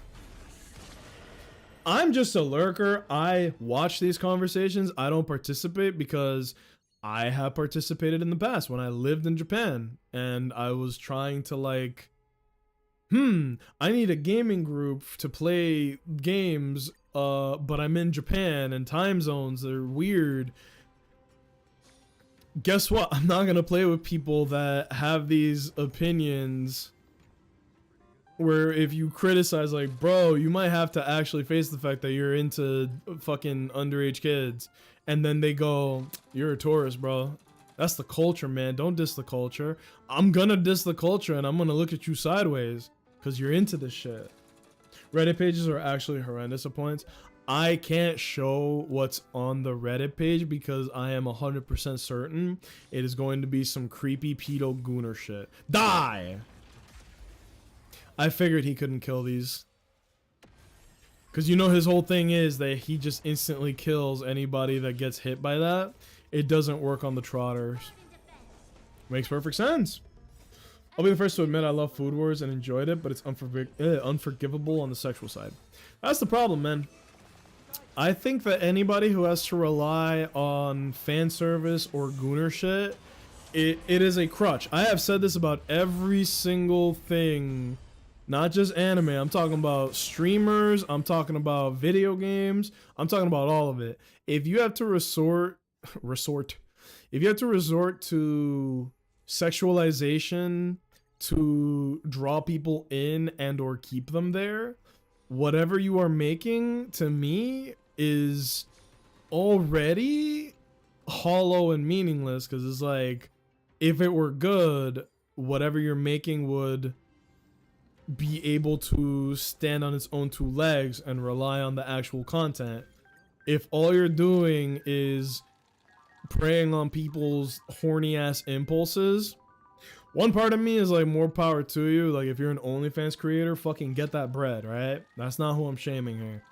But if you gotta rely on heavy sexualization just to keep, like, put eyes on your shit, maybe your shit isn't that good. And like, you know, me and my girlfriend, we've been watching a lot of anime. I've been trying to catch her up on the good shit. And Food Wars is so good, right? Let me start by saying that. I watched all of it. I watched that last season. That last season was ass. But I watched all of it. I watched every single episode of Food Wars. It is a great series. The ending is whack as shit, but that does not take away from how good the series was. Every single episode is heavily sexualized. It's not even the most sexual thing I've watched, but it's literally like someone will take a bite of a sandwich and their clothes will literally burst off of them like it was on fire. And there's a lot of screaming and moaning and like sexual movements, and it's hard for me to recommend it to anybody because it's like, bro, this is some gooner shit. Furthermore, I literally had discussions where people are talking about, oh, what's a good anime to recommend to people? And I say, I would recommend Food Wars if not for the fact that it is so heavy on the fan service. And you get the most sweaty, unwashed people that come out of the woodworks to be like, Food Wars isn't even that fan servicey. Have you watched this, this, and this? Have you watched my wife was reincarnated into an 8-year-old girl's body? Huh, you must be a fucking tourist. Don't be proud of this, dude. Don't be proud of all the sexual shit that you've watched and the heavy knowledge you have on it. It's not a good thing. You're self-reporting. Put all these people on a list. Because if they are that loud and proud about the sexual shit that they consume, what do you think they're hiding? You know? Like, Owens, you're right. Firefly is underage. Who the fuck would willingly buy that? The people who don't care. What do you think they're actually watching and thinking of when they're not publicly talking about it? It's gonna be worse shit more often than not. I'm not gonna pretend it's the case every time, but you know what I mean? It makes it very difficult to be a fan of a lot of the Hoyo games when... Look, Genshin, not that sexual. Star Rail, in my opinion, not that sexual. Zenless Zone Zero, my favorite of the 3 games because it plays the most like Devil May Cry. The music's amazing. The story's great, blah, blah, blah. And yes, the character designs are really good. I'll say that, right? I'm not going to pretend they're not. A lot of the character designs are very unique. They're dope. you don't get character designs in any other game like you would in Zenless Zone Zero. At the same time, I will not defend the gooners in the community that, in my opinion, kind of steered things in a bad direction. They could have done a better job in these forums to censor the underage creep shit that is so prevalent in the discussions. They could have, like, really put a lid on things before it got out of hand. But now it feels like half the community is fan service gooner shit, and nobody talks about the fucking game anymore. That's what happens when you let the Wild West become that. That's why, you know, I don't really ban messages on here. We make a lot of stupid jokes, hopefully not to anybody's expense that people get offended or upset, right? But there is a limit, right? Like, we have had to time people out. We have had to ban people for saying stupid shit, right? It really is common sense rules, and the moment that people start to kind of push the boundary, you kind of gotta, like, push them back to be like, hey, look, like, there's not a lot of rules here, but just use your common sense. Don't say some fuck shit, you know? That's how it is, right? Like, maybe I have this mentality because I was in the Marine Corps, but it really is big boy rules where you need to police yourselves and each other. Use your common sense and don't say or do anything that is going to be at other people's expense. That's it. That's it. Crazy Part is another show, High School DxD, fantastic show. Downside, so much fan service. I know the anime you're talking about, and here is how I can, like, piggyback on the topic that you just brought up. When you see clips of that anime, be it on YouTube, TikTok, whatever, what are the clips of that show that you see? Is it about the story? Is it about the combat? No. It's only the boobs. It's only the bouncing, honking bazonkas, right?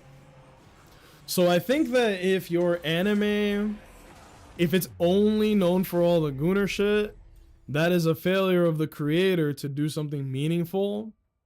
And congrats, you were successful. You got your bread. But I want you to know that that ain't, like, the shit that you put out is not a worthwhile addition in my eyes. Look at Yu Yu Hakusho. There is nothing sexual about that anime, considered one of the greatest of all time. Look at Naruto, right? The most sexual thing is, like, two characters that have double D breasts, and they might make jokes about it, but I think if you put all the sexual content in all of Naruto, you may get a maximum of like 10 minutes of content. You got the sexy jutsu, you have Tsunade, you got that one girl from the Cloud Village, right? So they might make a sexual joke here and there, nothing wrong with that, but it is not the focal point of the series, right? If half of the fucking anime is sexual content, I'm not sorry when I say this, is not a worthwhile addition. You're just cashing in gooner bait. And it is very profitable. I'm not gonna pretend that either. It's fucking profitable. I can see why people would do it, but if you're gonna do it, fucking be more vocal about being like, hey, yeah, friendly reminder, these are underage people, and you should really shame anybody who is caught, like, publicly and actively being like, oh, these underage characters. You can call me a tourist. I'd rather be called a tourist than a pedo, right? And I made this joke earlier. I'll say it again. What do I look like, the president?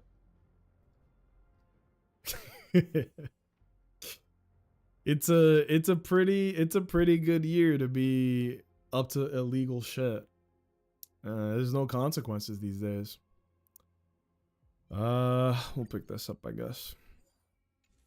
And I am sorry for bringing up a topic like that. I actually am. But it's like every fucking day, bro. Right? It's every day. Every day it's more fucked up shit. Every day it is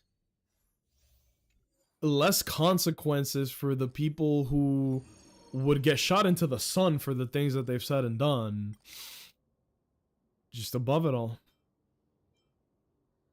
No, I don't know. Ooh, Jesus Christ. Wait, these are not the same at all. What the fuck? That is stupid. Cool. Call this E6 people Petermons. Next topic. I think we've covered that plenty. We've beat that in the head enough times.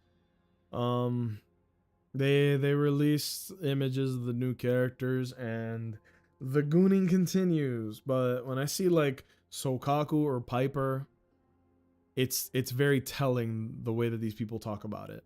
You should not be attracted to Sokaku or Piper. That just means you like underage girls. But when you call people out on that, they just call you a tourist. Better a tourist than a pedo. And then just one last little thing where there is a character in Zenless called Jufufu, right? Tiger girl, looks like a kid, martial arts master, mechanics wise, great character. Meanwhile, oh my god, I had all of these. Oh my god. Whoa!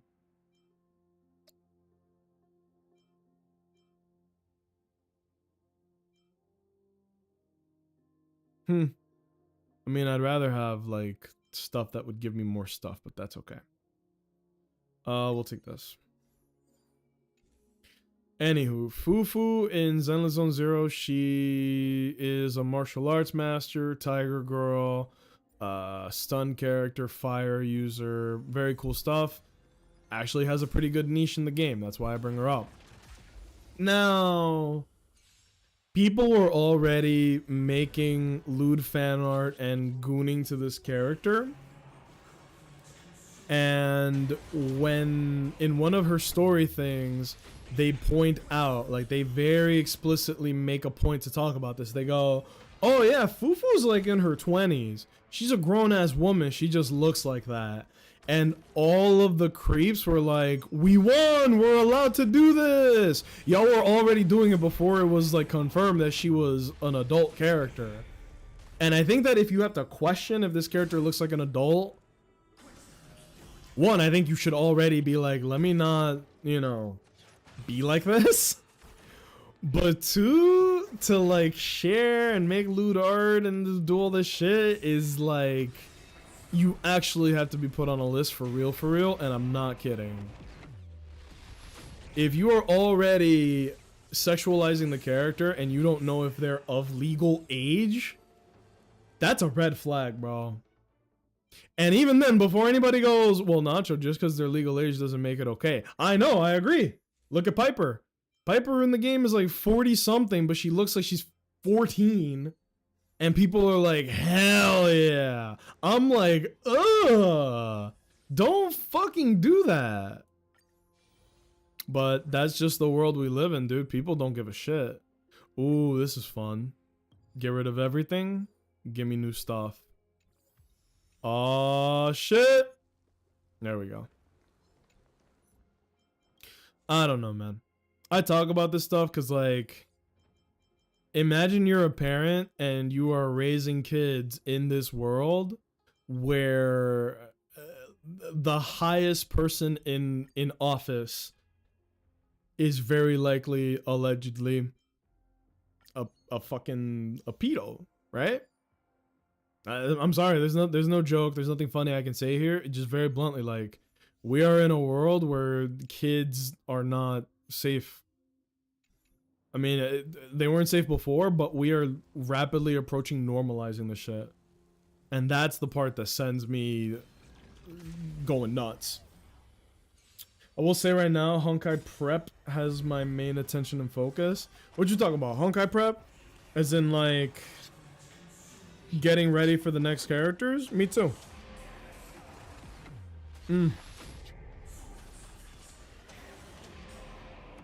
I already prepped for Saridra, however you say her name. And so I'm already prepping for March 7th 2 and Dun Hung Earthman. Right?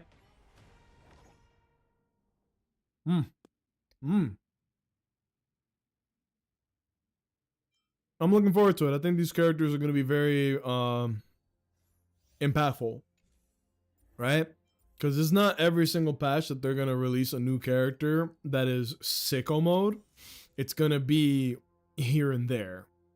Overwrite.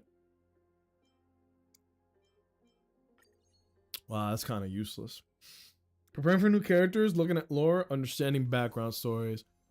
I used to do that with Genshin. Me and one of my friends, we used to talk like every day and just discuss the lore, the tie-ins, the history. I don't know why we did that, but we were very much into these games. And I don't know what happened, but one day we were just like, Genshin fell off hard, man. I don't know if it's just me saying that. Genshin fell off crazy. Genshin fell off absolutely foolish. Yep. Don't care. We lost mask, we gained mask. Give me something good, bro. But yeah. How do I do batch? Here we go. I'm like DJ Khaled, buying out the whole Gucci store. We closing out the store. Well, we are collecting bread like it's going out of style, bro. That fucking pouch, man. But yeah. The next two characters are incredible. They are actually going to be impactful in the lore and in gameplay. The character that's out right now, Hylicens, is how you say her name, perhaps? I don't fuck with it. I don't think Dot has the juice like it used to. And her design bores me. Her design is boring. Meanwhile, Uma Musume is going strong, y'all. Have y'all been playing Uma Musume? Oh my god. It is so much fun. Sincerely, so much fun. I'm finally getting to the point where some of my Umas are reaching A rank when we are done with like a race. So I'm very happy about that. They are releasing more powerful Umas. It's not power creep because like every character is still available easily.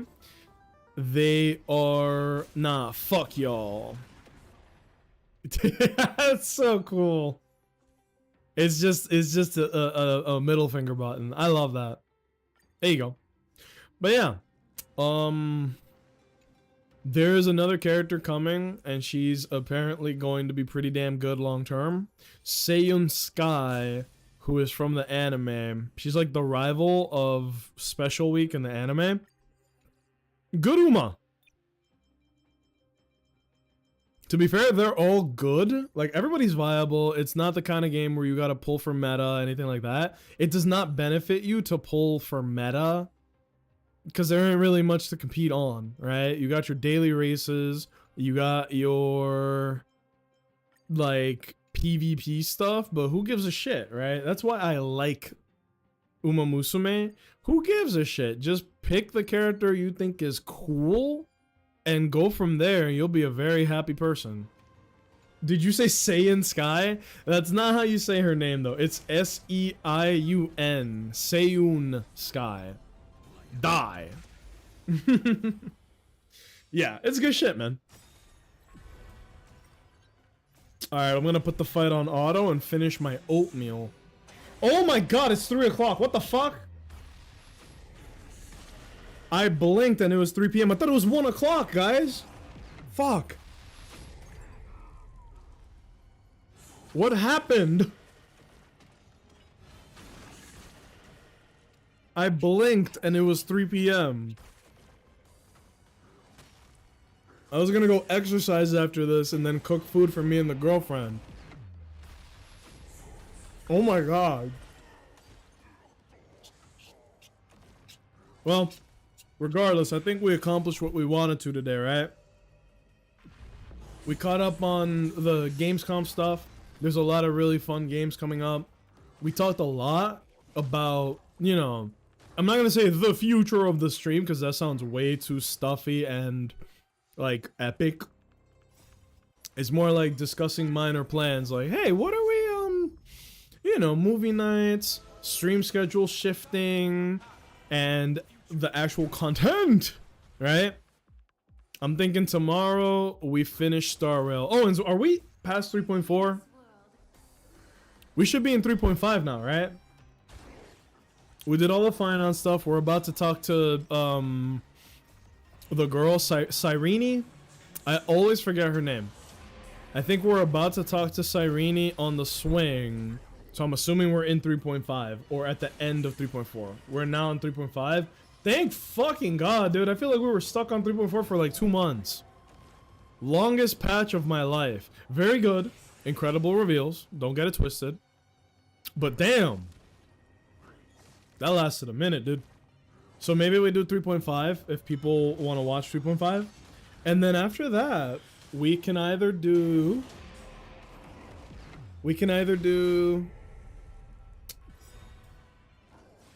Battle Network 6 or, well, I still have Dying Light with Vaughn. So we got Battle Network 6, Dying Light with Vaughn. Weekends I'll probably do Batman Telltale with the girlfriend. Easy peasy there. And Legends Arceus before Legends Zaw comes out. Though I think we'll be able to finish that in ample time. Oh fuck, and then there's also Silksong. But like I said, I don't think Silksong is going to be a full playthrough for me on stream. I'm not a big Metroidvania guy. Not that I don't like them, I just don't have enough experience with them. So I don't really know, like, if I really like it and I feel like I'm not having too much friction playing Silksong, then maybe I play all of Silksong on stream. Or until it feels like we're kind of just getting lost for a couple hours and then ending stream. So we'll probably do Dying Light with Vaughn, Silksong in like 2 fucking weeks, which is insane to say out loud, right? Like the end of an era, bro. Silksong, Legends Arceus, and then by that time we should be clear to play fucking Legends Zaw. Depending on my school stuff, we might even be able to play that like on release, like not day 1, but like day fucking, it's midnight. Everybody go crazy, which is always fun. I love playing a game on release like that. I haven't done that in a very long time. I'm more of a let me go to sleep, wake up in a world where the game now exists for me to play. It's a better way for me to play. I have a couple of friends that I do this for special games like RE4, Monster Hunter, where I will try to take a day off work just to fucking play it, right? But I have friends that do that for like every release that they care about. Not me, bro. I'm good on that. I'll wait patiently. If I can, I'm playing Zaw on release. You have a Switch too, right? You should be able to. I'm looking forward to it, man. And then after we play Legends Zaw, I might be in a Pokemon vibe. So we might end up doing, like, I might play as much Legends Zaw as I can handle. And then we'll go from there and play like Stadium 2. And hopefully, if it's out on time, fucking Coliseum and Gale of Darkness. Those are coming to Nintendo Switch Online. Like, I haven't been excited about Nintendo in like 2 years. They were running on fumes before the Switch 2 release. Fumes, fellas. But yeah. I don't know about you guys. I think we got a fire-ass lineup, right? Dying Light, Battle Network, fucking Silksong, Legends Arceus, Legends Zaw, and then Pokemon to round out the year, really. Because that's not going to be like a one and done stream. That's going to be me chipping away at that for a minute. Fuck me, I also forgot about Borderlands. Maybe I'm just a rube, but I really am excited for Borderlands 4. I liked Borderlands 1. I liked Borderlands 2 even more. I think by Borderlands 3, the masses were already burnt out on Borderlands, especially because the humor was mad cringe. And the villains were extremely unlikable, where Handsome Jack was really good. But I will personally not disrespect Borderlands. I liked it. I like Borderlands. And I have faith that they saw the bad reception for Borderlands 3 and did as much course correcting as they could for Borderlands 4. I've looked at gameplay, I've looked at dialogue. I think we're gonna be okay. So I think a Borderlands playthrough might be in the cards. But we'll see, right? We'll see.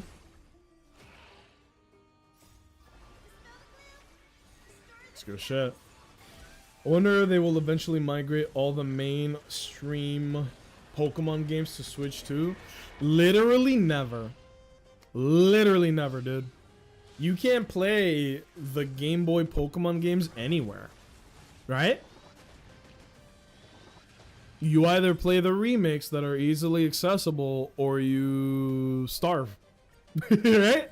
They will never, ever, ever port the Pokemon games onto Nintendo Switch Online. Never, never, never, never, never, ever.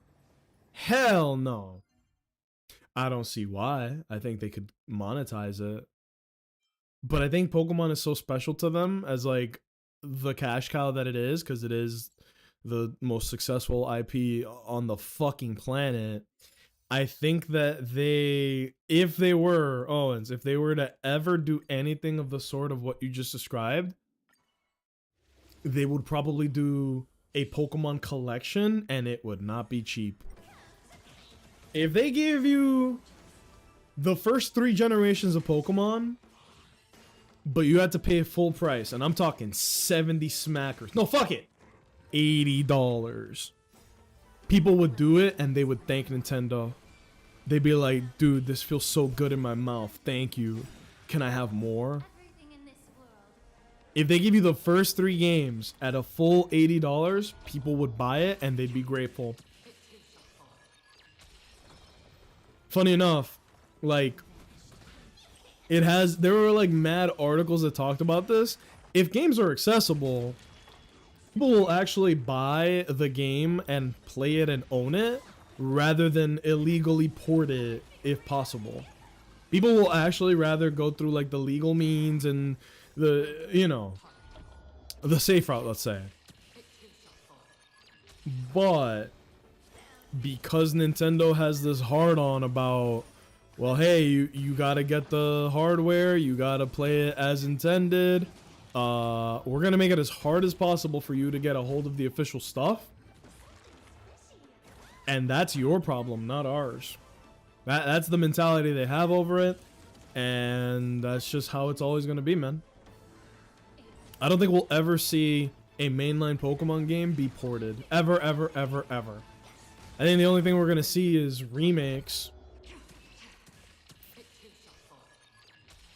That's it. It's just remakes. I was thinking for a minute. I was pondering, let's say. I couldn't think of it, bro. It's literally, that's all we're gonna get forever. And ever until the day we die.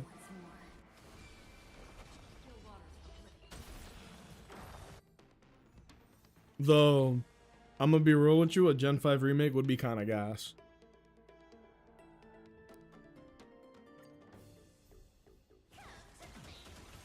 I stand by the statement that Gen 5 Pokemon, Black and White and such, is the best story that Pokemon has ever released. It was also very bold of them to be like, look, no old Pokemon coming back. Not a single one. We are going to make it that Gen 5 is all new Pokemon. Not a single old Pokemon is in the game. That was amazing. And then to really show that they were in their bag during Gen 5, they gave us Black and White too. Now, if you remember, that game didn't have a lot of story. It was kind of like not front-ended, back-ended, where a lot of the real story content was in the back end of the game. But point being, like, they released a sequel to a Pokemon game as the next game. Nobody knew that. Nobody expected that. So you play Black 2, and it takes place years after Black 1. That's awesome. And there's benefits. Like, if you played the first game and then you play the second one, you can get N's Pokemon. You can, like, it was cool. But then because those games had such a poor reception, then they went, oh, so you don't like it when we put in effort in the story and the details of the buildings and, like, you know, the non-gameplay stuff. Okay, and then they gave us X and Y and people bitched about that too. I can tell that they made that game with spite in their heart. Because that game is, like, devoid of soul, dude. You know what I mean? That game is completely devoid of joy. So I don't know, man. I would love to have Black and White remakes, but what was the last remake they did? Brilliant Diamond Shining Pearl. That was good, but people hated that too. I think people are just haters. I liked Brilliant Diamond Shining Pearl. I liked Omega Ruby Alpha Sapphire. Gen 2 remakes were amazing. What's not to like, man? They're doing a decent job with the remakes, but people keep bitching every release.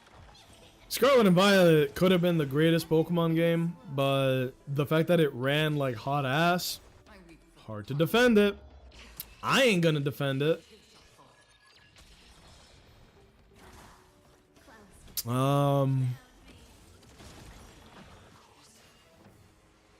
I did play Scarlet and Violet on the Switch too. Yo!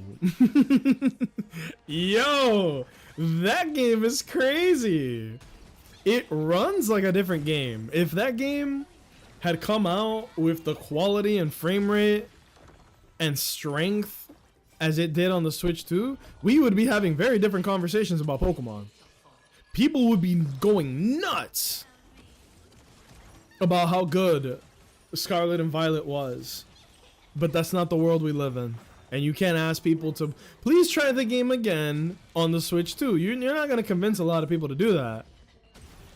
I do want to, in the future, play through Scarlet and Violet on the Switch 2, like a full-ass playthrough, but we'll get to that, right? It'll take some time.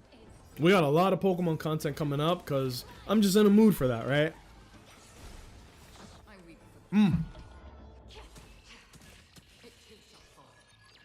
I just finished me oatmeal. I want a new Gen 2 game.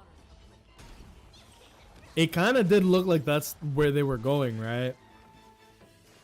Because they did Let's Go Pikachu and Eevee, which was a very good super casual tie-in to Pokemon Go, but also a really good remake of Gen 1. That is a whole ass remake. And it was a good remake, and I would love to see the Let's Go treatment on Gen 2. I really would, but I don't know if they would want to do that. I would love to have that, but I think, Owens, if that were to happen, I think the best thing that they could do is we're going to give you a Legends game that takes place in Johto. Would that be a fair compromise? I wouldn't mind that. Like, Johto really gets no kind of love. I know what you mean, and I sympathize with it because Gen 2 was my first Pokemon game. Little tiny baby Nacho was playing Pokemon fucking Gold and Silver. I had both somehow. And I remember it fondly. And you know how people say, like, your favorite Pokemon game is going to be the first one you played? It's hard to argue that, or hard to argue against that opinion, because in my case, it is true. I do think that Gen 2, it's not the best story, and has really bad leveling pacing. Like, it just kind of fucking crashes like crazy. but I do think that it is the best Pokemon game in a way, right? So I get it. Hard to argue. And look at this shit real quick. Oh yeah, I also have Lies of P because it's free on PlayStation. I would love to do a Lies of P playthrough. I had all these games that I want to play and stream and not enough time in the day to fucking do it. Right? As soon as stream is over, I'm about to fucking hit the treadmill and then cook some food for me and the lady. And then we're probably gonna watch Riverdale for the rest of the night. You know? That sounds like a good, successful day to me. I also did like more of my registration for the college, all that shit. So let me see. Maybe one day I'll get back into Yu-Gi-Oh! Today's not that day though. No, sir. But alright, everybody. I think that'll be it for me for now. We've had a pretty... I did not know 4 hours had fucking passed. We're almost at 4 hours. We talked about a lot, right? We talked about what's coming up on the stream. Talked about the schedule shift. We talked about movie night. That's gonna be awesome, right? We got all our Hoyo stuff out of the way, and we caught up on Gamescom, right? If there are any games that I missed or any games that you guys can think of, please let me know, right? So that I can, you know, throw that up on there and we can take a look. I'm very excited for Silksong. That's like the next major release. I'm also excited for, you know, all the co-op silly games, right? The co-op funsies. There's not that many people on right now because it's a bit of a weird time to be raiding, but there is Dango Orangus. This is a homie that we met through Bunny. This person was dope as shit. We raided out to them just as they were doing a Meatwad impression. I don't know how else to put it. It is literally a Meatwad impression, and they seemed like a chill ass person, so I respect that.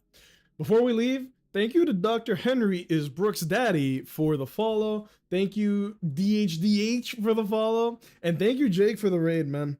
I always say this every chance I get. Jake is my top 2 streamer in no particular order. That's my fucking goat. Nothing but love and respect, all right?